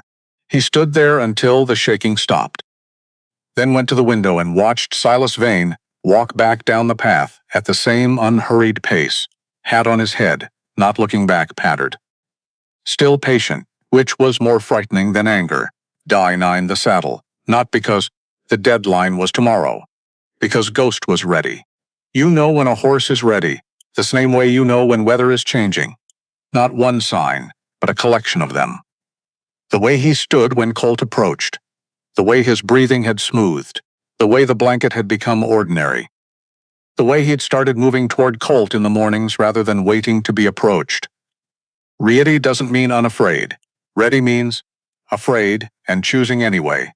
Colt put the saddle on Ghost's back. Ghost's head came up, ears pinned. 3 seconds of complete statue-still tension, then down. Slow exhale, the saddle stayed. Colt stood at Ghost's shoulder for 20 minutes, letting the saddle be a fact, an ordinary thing, something that existed without consequence. Mag was at the fence. Had not said a word this morning. Had arrived at 5 and stood there and watched, understanding that today was not a day for instruction. Today was for witnessing. After 20 minutes, Colt gathered the reins, looked at Ghost. Ghost looked back. "I know," Colt said quietly. To the horse. "I know it's a lot." He put his foot in the stirrup, paused. Weight in the stirrup but not in the saddle. Gave Ghost the full weight of the intention before the action, the courtesy of a moment to decide. Ghost shifted. Not a lunge, a recalibration. Colt settled into the saddle and Ghost stood 4 seconds. 10, 20. Still, then Colt let out a long, controlled breath and Ghost took one step forward, then another, and they moved around the corral. Slowly, in the winter morning light, two creatures who had learned to trust each other through the accumulated weight of patience. Mag had both hands over her mouth when he came around on the second circuit. Her eyes were bright. Her shoulders were something that he understood from 40 feet away. Was the effort of not making a sound. He brought Ghost to a stop near the fence. She dropped her hands. Day 10 tomorrow, she said. In front of Druce? Yes. And it'll be fine, yes, she nodded. Reached through the fence rails and put her hand briefly on Ghost's nose. Ghost leaned into it, barely, the pressure of nothing, the weight of a choice. And the thing in Colt's chest that had been building for 9 mornings pressed against the inside of him, with the specific weight of something that has become too large for the space it was put in. He dismounted. Stood beside Ghost. Mag. When tomorrow is done. When? I want to. I need to. He stopped. Tried again. I don't know how to say this. I'm not someone who then don't, she said. Not yet. He looked at her. Tomorrow first, she said. Say it after. He held her gaze. Nodded once. Took Ghost back to the barn. Inside, the horse let him remove the saddle without tension. Stood still for the brush. Ate from Colt's palm. Oats, the good ones he'd been saving. With the deliberate manners of something that has decided, finally, that this hand is safe. Colt stood in the barn for a long time after, listening to Ghost breathe, because Druce had not been to the corral in 4 days. And men like Druce did not go quiet, because things were going well. They went quiet because they were changing the terms. Tomorrow was not just the demonstration. Tomorrow was when they found out what kind of man Harlan Druce actually was. The night before day 10 came on cold and full of stars. The kind of stars you only get in Wyoming in December. Not the gentle summer stars, not the romantic stars of mild evenings. These were the serious ones. Winter stars.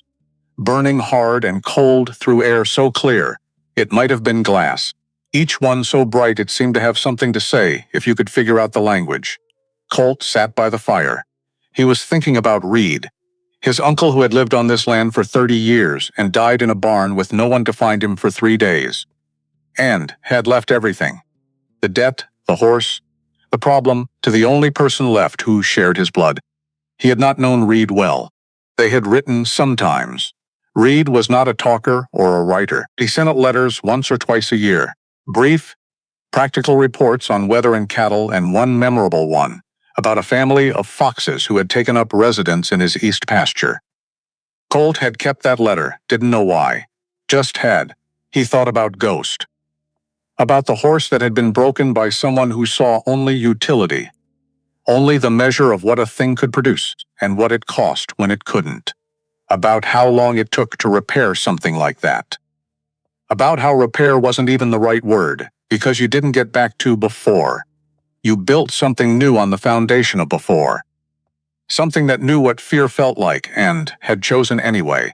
Something that was not the horse before the damage, but was also not the horse during the damage. Something new. Something that had been through it and come out the other side, with a different kind of knowledge. He thought about Mag, the blue door. The way she descended those church steps last, Sunday after Sunday, because there was no one waiting. The way she had made conditions out of dignity and held to them without flinching. The way she was not what anyone in this town had bothered to see. The way she was, in fact, the most real person he had met in years.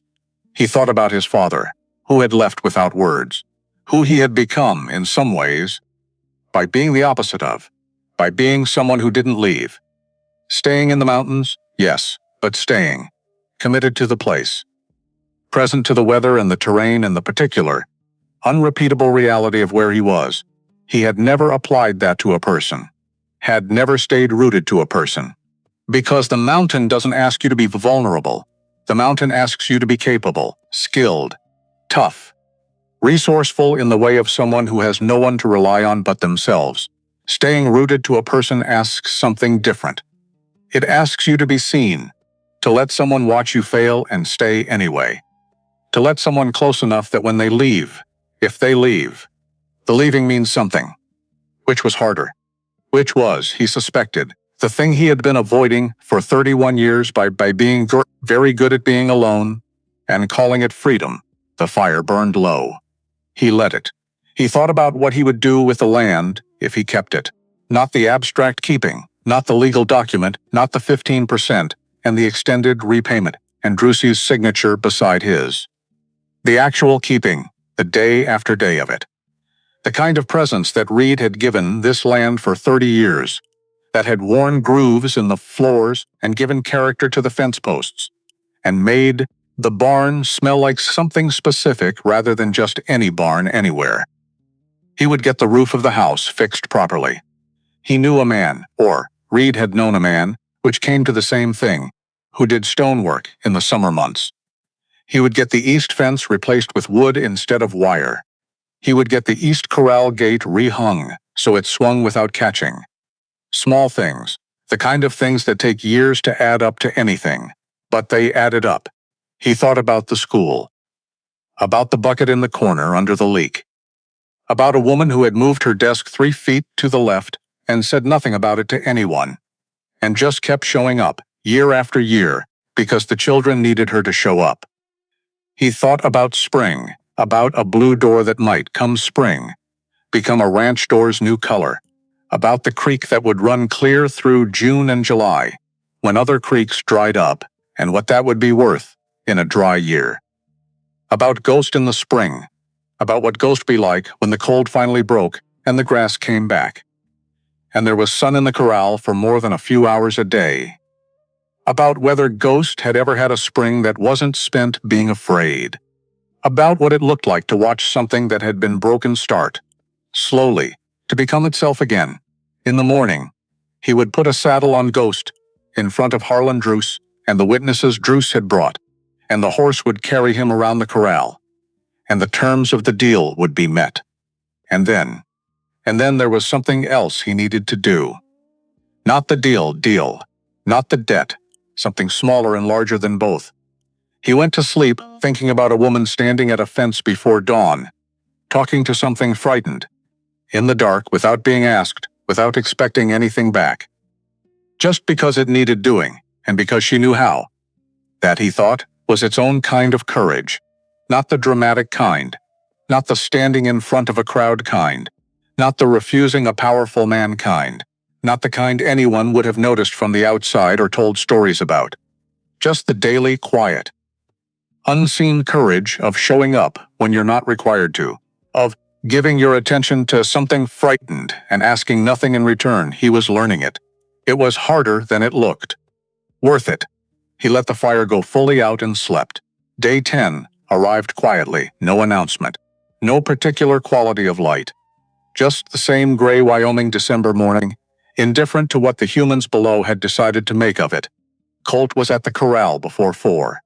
Hadn't slept past 3:30. Lying in the dead man's bed, staring at the ceiling, had felt worse than doing something, so he'd gotten up, built the fire, drank coffee standing at the window, watched the dark yard and the barn and the corral where Ghost was a darker shape inside the darkness. One thought cycling. Just one. Don't rush it, whatever Druce does, whatever the day becomes. Don't rush the horse. Mag arrived at 5. Exactly 5. 2 minutes after him, same as always. Which meant she hadn't slept much either. They stood at the fence and looked at Ghost. Ghost looked back. His breath made slow shapes in the cold air. The breathing of something that had learned. Finally, that morning meant the same people and the same patience, and nothing to be afraid of. "How are you?" Mag said. A real question. Nervous. He said. She looked at him, because Colt Hadley did not say nervous. Nervous was a new word from him, and they both knew it. "Good," she said. "Good means you know what it costs." Men who aren't nervous before something important either don't understand what they're doing or don't care about the outcome. "Which one are you?" he said. "Terrified," she said simply. "Have been since Tuesday." That surprised him. He let it show. She almost smiled. "I'm better at hiding it. 16 years of practice." 16 years of practice, she confirmed. Ghost moved toward the fence. Halfway.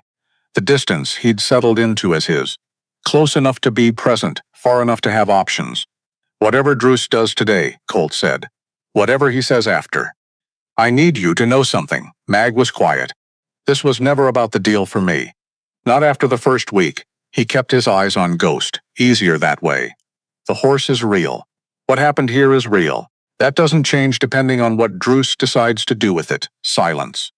Long enough that he thought maybe he'd said too much. Then, I know, she said. Just that.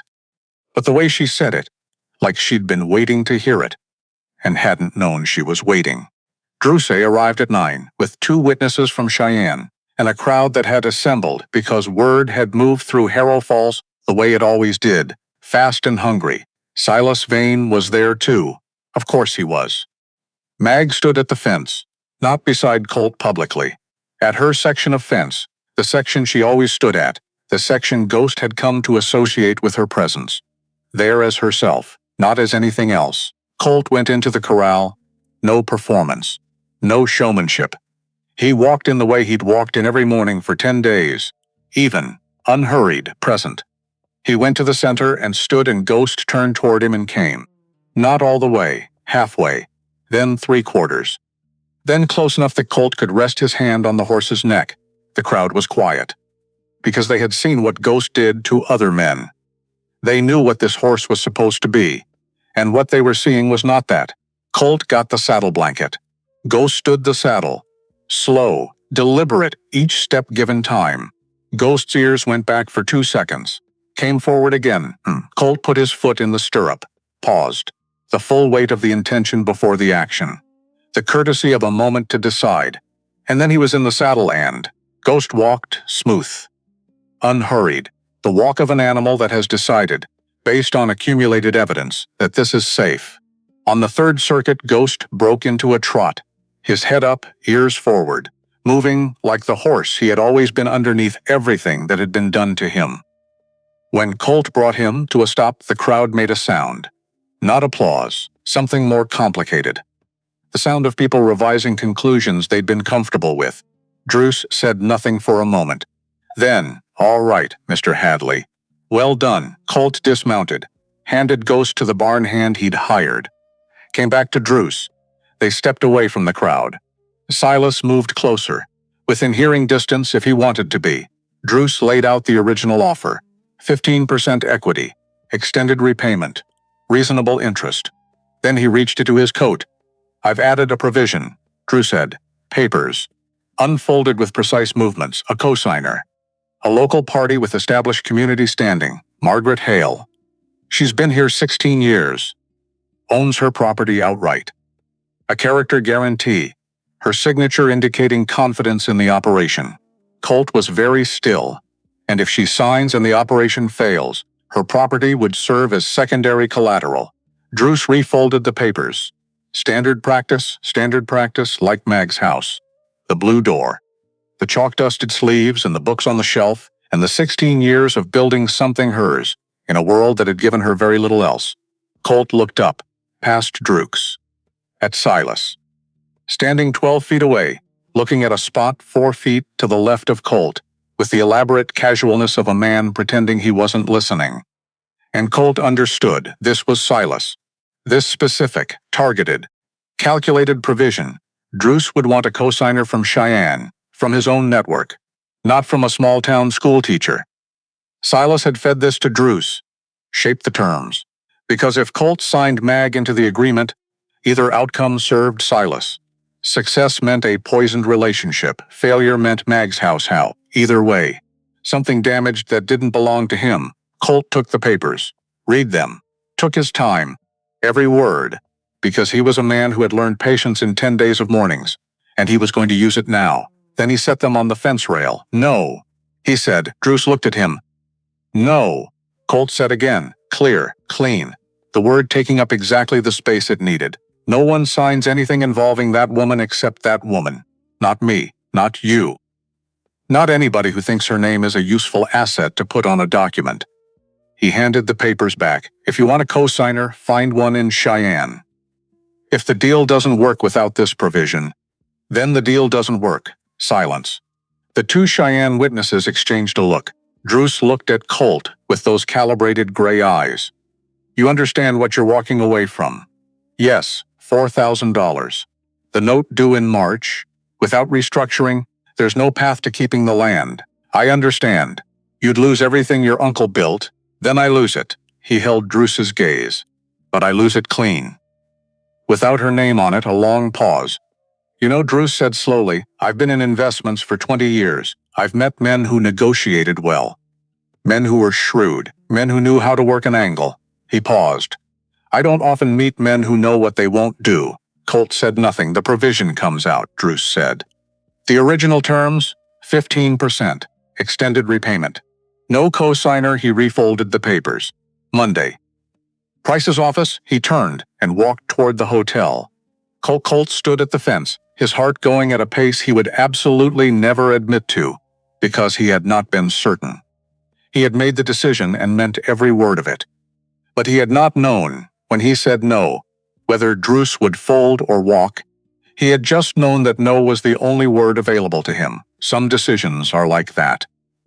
You don't choose them because you're certain of the outcome. You choose them because you're certain of who you are. He turned around. Silas Vane was still there, arms crossed, hat low. The friendly face not quite assembled correctly, the way a mask sits wrong when the person wearing it has stopped concentrating on the wearing. Colt walked toward him, not fast, just toward him. Silas straightened. Quite a show, Hadley. Don't, Colt said. Silas stopped. I know about Ghost, Colt said. I know about Cord and the corral and the burning cloth. I know about the water source and why you want this land and how long you've been waiting for the chance. He stopped 3 feet from Silas. Close enough. Not aggressive, just present. Unavoidable. I'm not going to hit you. I'm not going to the sheriff with something that I'm a year-old's word against yours in 1887. He paused. But I'm going to stay on that land, and I'm going to build something on it. And every time you look east, you're going to see it, and you're going to know I know, and that's going to be your life. Silas's jaw moved, once. He tried once, opened his mouth, looked at the faces around him, closed it again. Some arguments you can't win not because the evidence is against you, but because the room has already decided. And rooms, once decided, don't reopen easily. We're done, Colt said. He walked away. Did not look back. And it felt, for the first time since he'd ridden into Harrow Falls, like walking in the right direction. He found Mag at the schoolhouse. Another day of lessons. Another set of problems. The ordinary ongoing work of a woman who showed up every day, regardless of what was happening outside the schoolhouse door. She heard him and turned. He told her about the provision. About what Druce had asked. About what he'd said. She listened without interrupting. Standing with the eraser in her hand, chalk dust on her sleeve, those steady gray eyes on his face. When he finished, she was quiet. The kind of quiet that has weight. You turned down the deal, she said finally, and then Druce put the deal back. Without the provision, but you didn't know he would. No, she looked at him. You turned down $4,000, she said. Because he wanted my signature. Yes. That's... She stopped. She turned away from him. Put the eraser down on the chalk rail. Put both hands flat on the board for a moment, like she needed something solid. She turned back. Her eyes were bright, not overflowing. Just, bright. Thank you, she said. Mag, he said. And then, because he'd learned something in 10 mornings at a corral fence about the cost of not saying things when they needed saying, he said the rest of it. I said I'd say it after, he told her. After day 10. She went still. It's after. She waited. I don't want you to be a solution, he said. Or a cosigner. Or an arrangement. Or a poor thing. He held her gaze. I want to know what happens next. With you. Whatever that looks like. Whatever you'd consider, he paused. I'm aware I'm not easy. I don't know towns. I don't know people the way you know people. I've spent my whole life being good at being alone. And I think I might have been wrong about whether that was the same as being happy. She said nothing. He kept going. You taught a damaged horse that not everything with hands trying to hurt him, he said. I'd like the chance to prove the same thing to you. If that's something you'd consider. The classroom was very quiet. Outside, wind. The ordinary sounds of a winter town. Inside, just the two of them. And the question between them, like a horse at 6 feet. Waiting. Giving the other party the choice. I'd consider it, Mag said. Not dramatic. Not a declaration, just true. He proposed 3 days later, not on one knee, not with rehearsed words. In the ranch kitchen, early morning before the sun was up, when she'd come by to check on Ghost, and he'd made coffee, and they were standing on opposite sides of the kitchen table. The coffee was the reason she'd come, she said. He said nothing about the fact that she came every morning now, with or without a stated reason, and that her presence in the kitchen in the early dark had become, without either of them deciding anything, a fixed point of his day. It came out before he'd finished deciding to say it. "Marry me?" he said. She looked at him over her cup. "That's not a question, it is. I said it wrong." He tried again. "Will you marry me?" Better. Slightly. "Why?" she said. Not a challenge question. She wanted to know. She was a woman who had been offered things before, pity, condescension, the particular brand of helpfulness that is really just another form of control. And she had learned to ask why before accepting anything. "Because I turned 32 in April, and I've spent 31 years being capable and self-sufficient and entirely alone, and I'd like to try the other thing." He paused. "With you specifically. Not with the concept. Not with the arrangement that Druce proposed. With you." She set down the cup. "I need you to understand something first. Tell me, my work stays mine. The school, the children, whatever else I do or want to do. It doesn't become secondary because I'm someone's wife. It doesn't become something I do in the gaps between being useful to someone else. Yes, my voice carries the same weight as yours in decisions about this property, more on some things. You understand this land and this community better than I do. Ghost knew that before I did." A pause. Then, "And if people talk, they'll say you only chose me because what? Because no one else would have you, a beat. Or because you needed a solution. Or because..." Mag, she stopped. He looked at her. This woman who had spent 16 years being looked past by a town that only noticed her when it could use her as an example. Who had built her worth quietly, without audience, brick by brick, year by year. In the chalk-dusted mornings of a schoolroom where children came in not knowing things and left knowing more. "I don't care what they say," he said. "I've never lived in a town before. I don't know the rules. Which means I also don't know what I'm supposed to care about. I don't know who I'm supposed to be impressive to." He held her gaze. "I care about what's true. What's true is that you are the most real person I have met in my life. And I would like you to be in my life. Permanently. If you'll have me." She looked at him for a long time.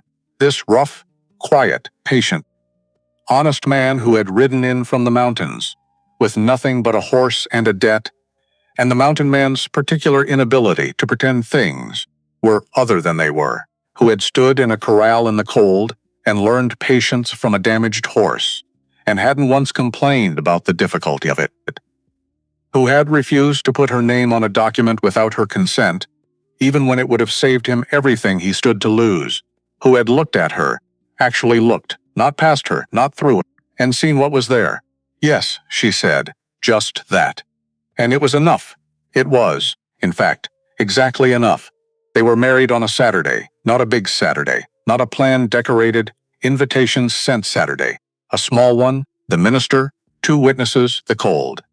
Emmett Price, the lawyer, who was surprised to be asked and clearly pleased in a way he tried to contain, and couldn't quite, and Clara Dunn, who had taught alongside Mag for 3 years in the leaking schoolhouse, and who cried before the ceremony started, and was entirely unapologetic about it, which Mag found she did not mind at all. Clara's crying was honest. It was the honest kind, the kind that comes from genuine feeling rather than performance. And Mag had had enough performance to last her the rest of her life. The church was empty except for them. Cold. The wood stove in the corner, making its best effort without quite winning. Mag wore her good dress. Dark green, the one she kept for occasions. Her hair pinned up with the 2 shell combs that had been her mother's, which she had carried from one house to another through 16 years of Harrow Falls. and had never once considered leaving behind. Colt wore the cleanest version of himself he could produce. He had worked on this considerably, had pressed what could be pressed, had polished what could be polished, and the result still had the quality of a mountain in a Sunday coat. Something essentially itself, regardless of what you put on it. She found this, privately, reassuring. The minister spoke. Colt listened with the focused attention he gave to things that mattered. Not performing attention, actually attending. Hearing each word and meaning the response to it. When it came to the vows, he said them slowly, like he was making a note in the part of himself that kept records of things that were permanent. Mag said hers the same way, not rushed, not emotional in the performed sense. The specific reality of a person who has decided something and is saying so out loud, in front of witnesses, with full understanding of what it means. When the minister nodded, there was a moment, a brief, uncertain, human moment, the kind that exists in the space between the formal and the real. Colt looked at her. She looked at him, and then he leaned forward and kissed her. Brief, careful. The kind of kiss that is not a destination but a beginning, that says, "This is the first one, there will be others. We have time." That doesn't try to be more than it is, because what it is turns out to be quite a lot. When he pulled back, she exhaled, small, controlled. But he heard it. Good, he thought. Good. They walked home in the cold, together, the same direction at the same pace, which had become natural, without either of them having decided to make it unnatural. At the fork where Birch Street split from the main road, they stopped. "The blue door," he said. She looked at him. "It should come with you. Paint the ranch door." She looked at the direction of her house. At the blue door she had maintained for 16 years. It's a good door, it is, a moment. Maybe in spring is good, they went to the ranch. She didn't bring everything at once. That wasn't her way. She brought what she needed for the week and went back for more. The schoolhouse still needed her in the mornings, and the children didn't care that she'd just gotten married. Which she found, privately, a relief. They needed the same things from her they'd always needed. The consistency of it was a comfort. The storm came 9 days later. Not a big storm by Wyoming standards, just the wind coming down from the north, the temperature dropping past reasonable, into something that had given up on having conversations with reason, and the snow arriving sideways. Colt was in the barn when it started. He heard Ghost before he heard the wind change. The horse going restless first, ears working, feet moving, the animal weather sense that was always 40 minutes ahead of human perception. Then the wind hit, fast, hard. The east section of the corral fence, patched but not replaced, which Colt had been meaning to fix, took the first gust wrong. He heard it go, ran from the barn. Too late, Ghost was already through. Not bolting blindly, moving fast purposefully into the dark and the snow and the wind. Colt ran. He was fast for a large man. Not fast enough. He heard Ghost scream from somewhere to the northeast. Not pain, panic. The old panic. The deep one that lived underneath 10 days of patience and building, because some things live very deep and come back when the world gets loud enough. Colt moved toward the sound, lost his footing on ice, down hard on his right knee, got up, kept moving. The wind took his lamp dark then. Complete Wyoming winter dark with snow in it. He stopped, tried to hear. Ghost again. To the right. Closer he moved. And then he heard something else. A voice low. Even. Cutting through the wind, not by being louder than it, but by being steady. Consistent, the same rhythm it had always been. The voice that Ghost's nervous system had catalogued as the opposite of pain, had learned to turn toward the way a compass turns. Mag, she was there. He found her by following Ghost's stillness, because Ghost had gone still, not fallen still, choosing still, in the middle of the field with the snow sideways and the wind trying to take everything. Ghost had stopped. Because Mag was in front of him. She was not prepared for this. Her everyday coat, not the heavy one. Her indoor boots. She had come out of their house in the clothes she'd been wearing by the fire. She was soaked. Her hands were shaking with cold.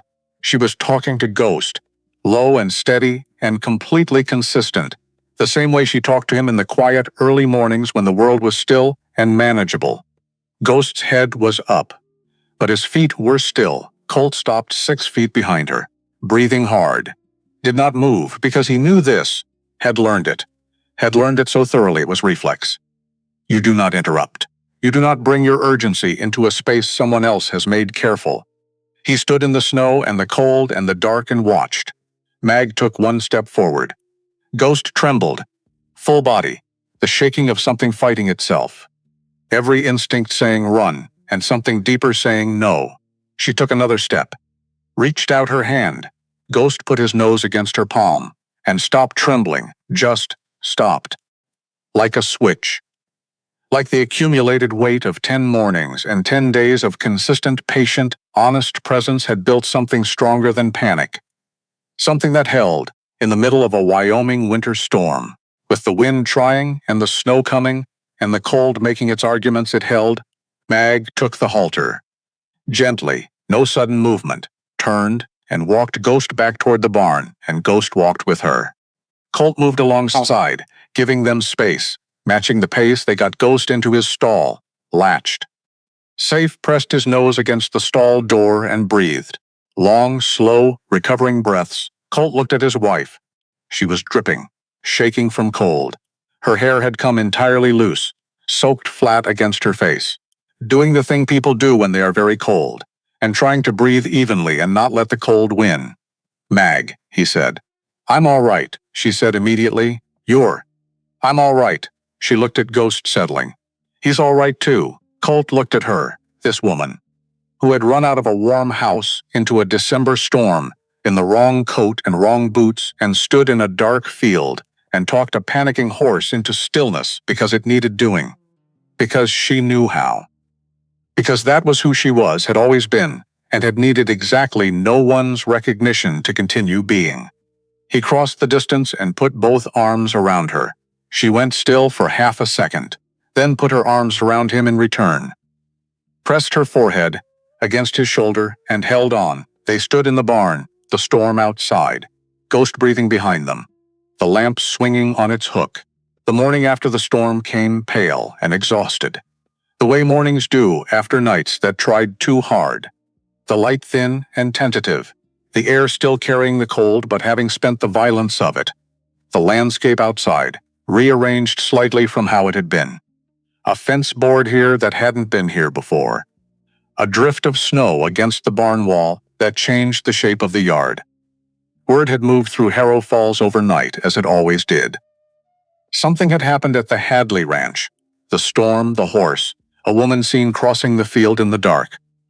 By the time the sun was properly up, people had gathered, not a crowd exactly. Enough. Men with tools who had come, because that is what men in small towns sometimes do when something goes wrong, to see about the fence. Neighbors with nothing specific to offer but their presence, which is its own kind of thing.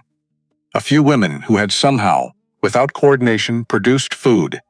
Biscuits wrapped in cloth, a jar of preserves, a covered pot of something warm, and Silas Vane.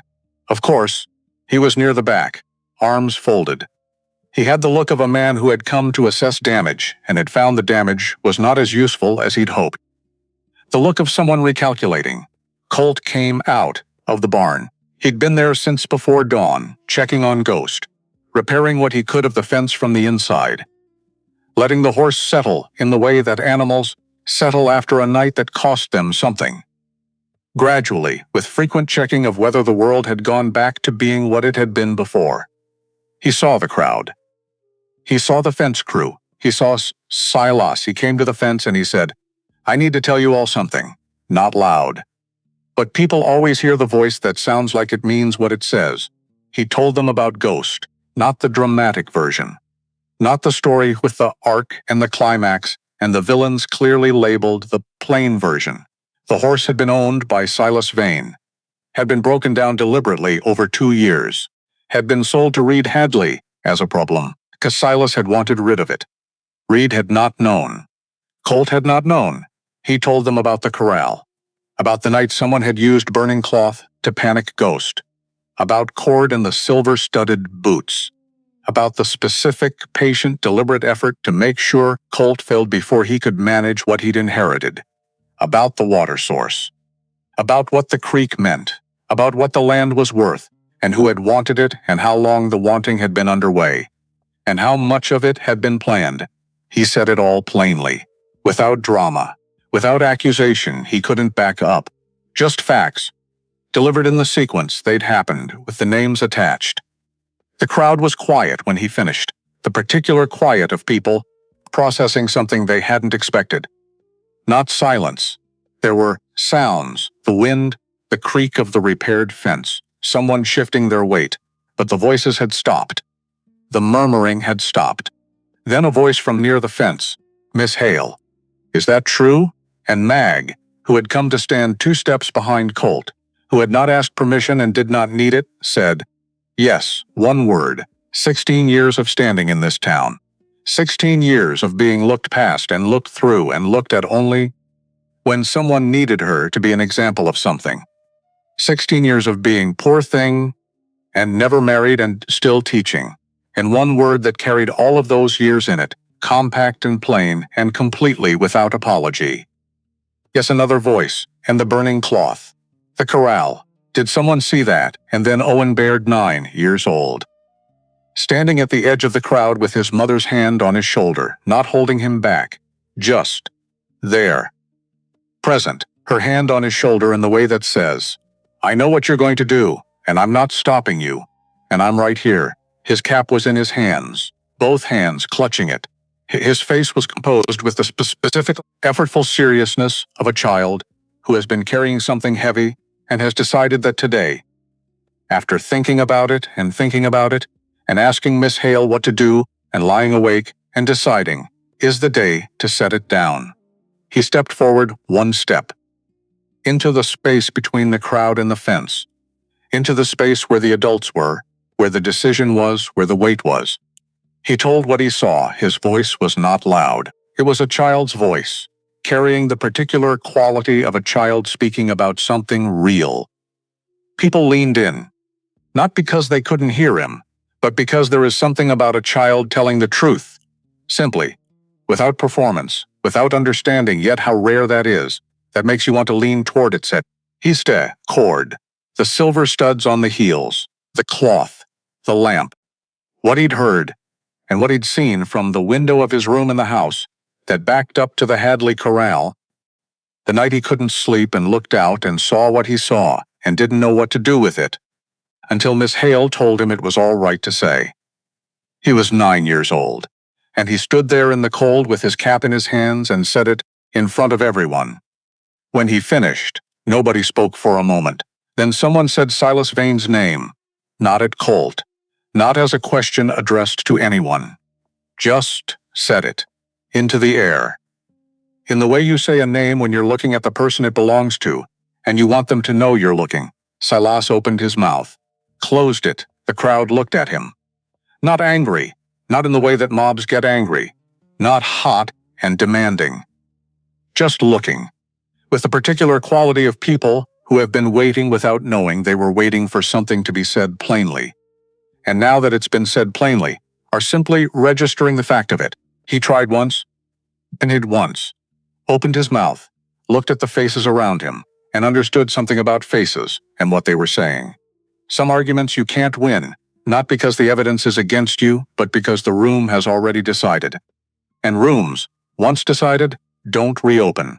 Silas Vane had spent 47 years building a particular kind of standing in Harrow Falls.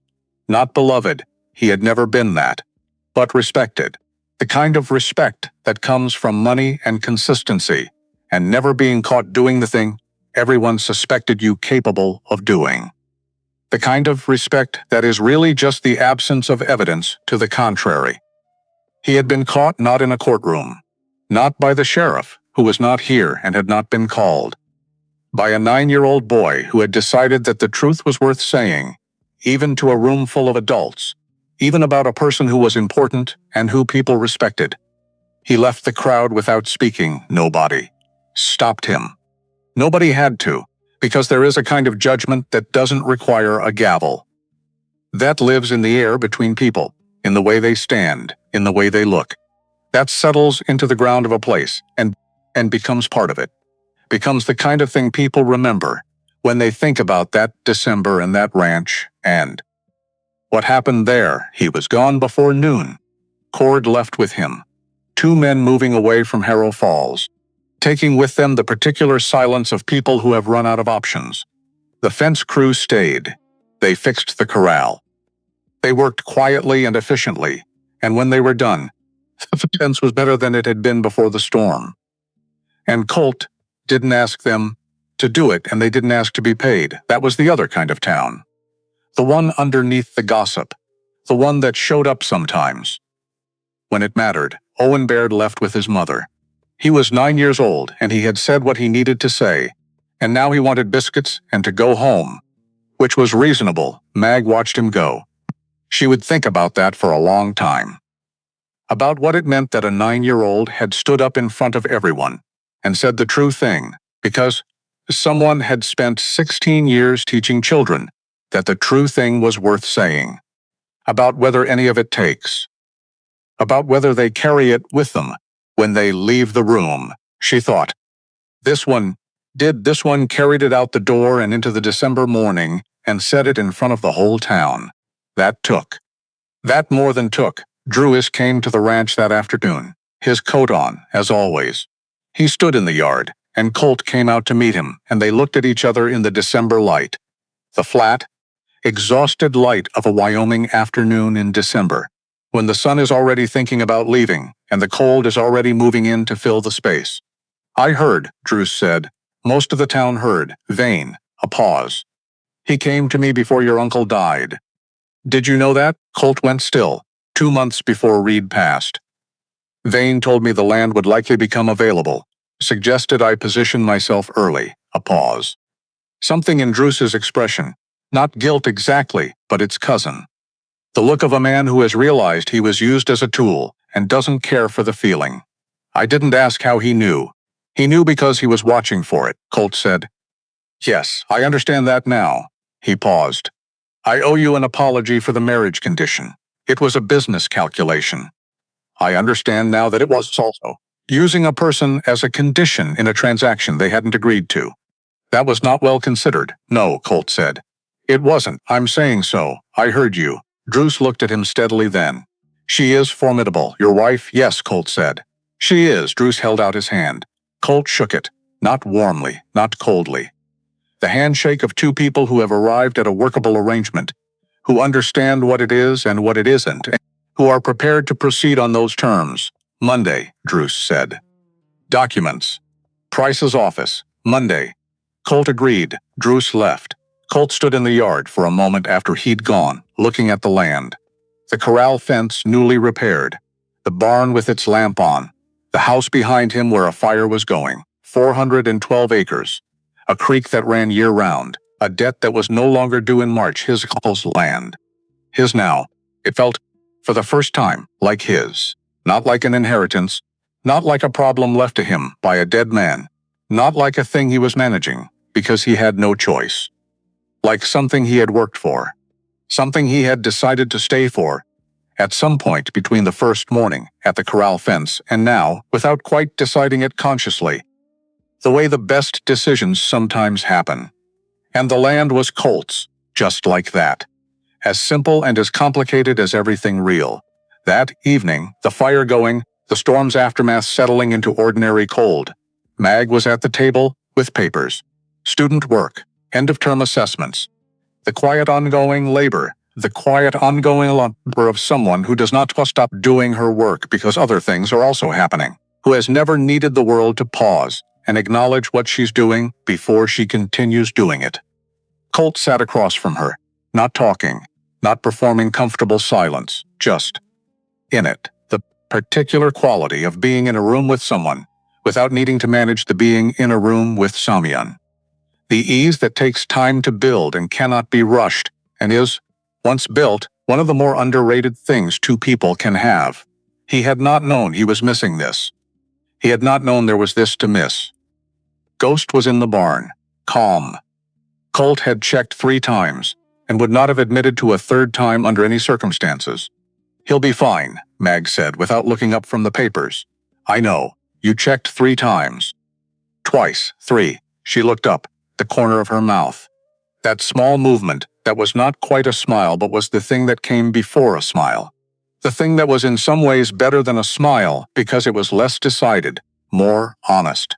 It had become, in the weeks since he'd first seen it, one of his fixed points. The things you fix yourself by. The last time you were gone 20 minutes. The latch needed checking. The latch was fine when you went. He said nothing. She smiled properly. Put her papers down, Colt. Yes, today was a lot. Yes, Owen. She shook her head slightly. 9 years old. He's your student, he is. She looked at her hands, folded on the table. He learned it somewhere, that it was worth saying. That the truth is worth saying, even when the person you're saying it about is important and powerful, and the room is full of adults who ought to be the ones saying it. Colt thought about what she meant. About a 9-year-old standing in the cold, with his cap in his hands and saying what he'd seen because someone had been teaching him. Every day in a chalk-dusted classroom, what truth was worth and why it was worth saying. You taught him, Colt said. I taught all of them. She looked up. I've been teaching here for 16 years, and sometimes I wonder if any of it takes, if they carry it with them when they leave, or if it just evaporates, disappears when they walk out the door. If it's mine in the room and only mine in the room. He looked at her, this woman, who had shown up every morning for 16 years to a job that nobody watched and nobody thanked her for in any particular way, and that required her to give the same things, day after day, with the same patience and the same investment, to children who would grow up and move away, and mostly not think about her again, who had done it anyway, because the work week was real and the children were real. And that was enough. Owen Baird stood in front of the whole town today, he said, and told the truth. Because he knew what it was worth, he held her gaze. She was quiet. That took, he said again. Not elaborating, not explaining, just saying it twice, because some things need to be said twice. She pressed her lips together, once. The thing people do when something has moved them and they are managing it, not hiding it, just managing it. Making room for it without letting it run. All right, she said. All right. She picked up her papers again. He got up and added more wood to the fire. Not because it needed it urgently, but because it was something to do with his hands, and because the act of tending a fire is one of the older human satisfactions, and he had always found comfort in it.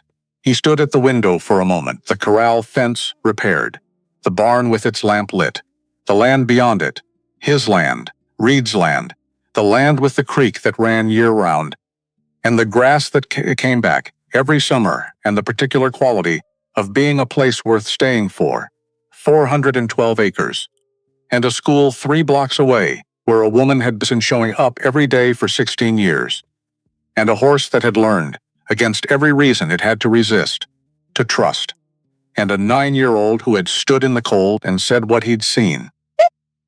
Because the adults in his life had been teaching him, through their own daily example, what honesty cost and why it was worth the price. He turned back to the room, to the woman at the table, to the fire between them. That evening the fire burned low, and the wind outside was done, and Mag graded papers at the table, while Colt sat across from her and said nothing in particular. Which was, he was learning, one of the better things 2 people could do together. To be in the same room, to be quiet, in the same quiet. To not need the space between them, to be filled with proof that they were there.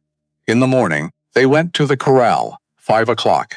Same as always, dark and cold, and their breath-making shapes in the air. 2 separate shapes, different rhythms, that sometimes, in the cold, came close enough to briefly become one. Ghost was at the fence when they arrived. Not at the far end, where he had stood for 8 months, watching everything with the vigilance of something that had decided the world was not to be trusted. Not at the halfway point, which had been his compromise in the early mornings. I will come this far, no further, take it or leave it. At the fence. The front fence, the gate side. His head over the top rail, ears forward, eyes on the gate, with the patient attention of something that knows exactly what it's waiting for, and is entirely confident it's coming. Mag laughed. A real one. Short, surprised out of her. The kind that happens before you can decide whether to let it happen. Ghost's ears swiveled toward the sound. The whole focus of his massive head shifting toward her, laughed the way a compass shifts toward north. Colt opened the gate. Ghost moved back to give him room. Not shying, not retreating, just making space, the way you do when someone you're glad to see is coming through a door. And they went in together. Colt and Mag, side by side. The way they'd learned to be in this particular space. This space where trust had been built, incrementally through the accumulated evidence of patience, where the horse had decided that people could be something other than a source of pain. And Ghost came to them. All the way, no hesitation. No 6 feet or 4 feet or carefully calibrated distance. No checking to see if the space was safe before committing to it. All the way. He walked the full length of the corral and pushed his nose against Mag's shoulder and stood there. Just stood, heavy and warm and present. The full weight of a living thing that has decided over everything that this is where it belongs. That these two people are the place. Colt put his hand on Ghost's neck. The horse leaned into it. The small, slow, voluntary lean of something that has learned that leaning is allowed. That weight can be given to something without being used against you. They stood there in the cold. The three of them. In the particular quiet of a morning that has not yet had to be anything other than itself. That has not yet had to weather, or perform, or prove anything. That is just beginning, just becoming, just here. Mag reached up and put her hand over Colt's, not romantic. Not a gesture for anyone watching. There was no one watching, just there both of them. On the horse that had taught them both, through the peculiar stubborn language of a frightened animal, what patience really costs, and what it builds when you pay it. After a while, the sun started. Not dramatic, not the kind of sunrise you see in paintings, not the sudden flood of gold, the way December suns begin in Wyoming, where everything is earned and nothing is given for free. As a suggestion first, a slight softening of the darkness at the eastern edge, a lightening, then more of it. Then the slow, considered arrival of something that has decided to show up and is not going to rush about it. It lit the corral in pieces, the top fence rail first, then the frozen ground. Then the gray coat of the horse turning at the edges, where the light caught individual hairs, turning silver. The particular silver of a December morning in Wyoming. Cold and clear and worth looking at. Ghost, who had been named for what people decide to call things they've given up on. The things that feel present but don't show themselves. The things you move through without quite being able to touch. Ghost who was, as it turned out, still here, still real, still warm and breathing and capable of leaning toward the hands of the people who had been patient enough to earn that lean. Still worth the work of finding out what was underneath the damage. Still worth every cold morning. Colt looked at Mag. She was looking at the light on Ghost's coat. Something in her face that was open. Not the careful neutral she kept for the world, the neutrality she'd been practicing for years. Not the composure. Something underneath all of that, the thing the composure had been protecting. A face that was simply here, present, available to what was happening, like a window that has been kept shuttered for a long time and has finally been opened. Not dramatic, not announced, just the light coming in. Like a woman who has stopped holding herself at a distance from her own light. Like a woman who has decided, after 38 years of being careful, that she is allowed to simply be here, be in the morning, be in the corral, be the woman that this particular horse comes to, that this particular man looks at, that these particular children learn from every day. Be Margaret Hale, who is not a poor thing, who never was. Good morning, Colt said. She looked at him, smiled. Good morning, she said, and Ghost breathed between them, slow, even. The breathing of something that has come through difficulty and found its way to the other side of it. Not unchanged. Nothing comes through difficulty unchanged, but still here. Choosing to be here. Finding that here, after all, is enough. The sun came up over Harrow Falls. Over the church with its Sunday bell, and the saloons and the school that needed a new roof, and the dry goods store, and the house with the blue door that would, come spring, become a different door's color. Over the corral where Ghost stood between two people who had learned from him how to trust. Over the creek that ran year-round on the land that had a debt that was no longer due in March. Over the town that ran on work, weather, and gossip, and that was, underneath all of that, like most places, capable of more.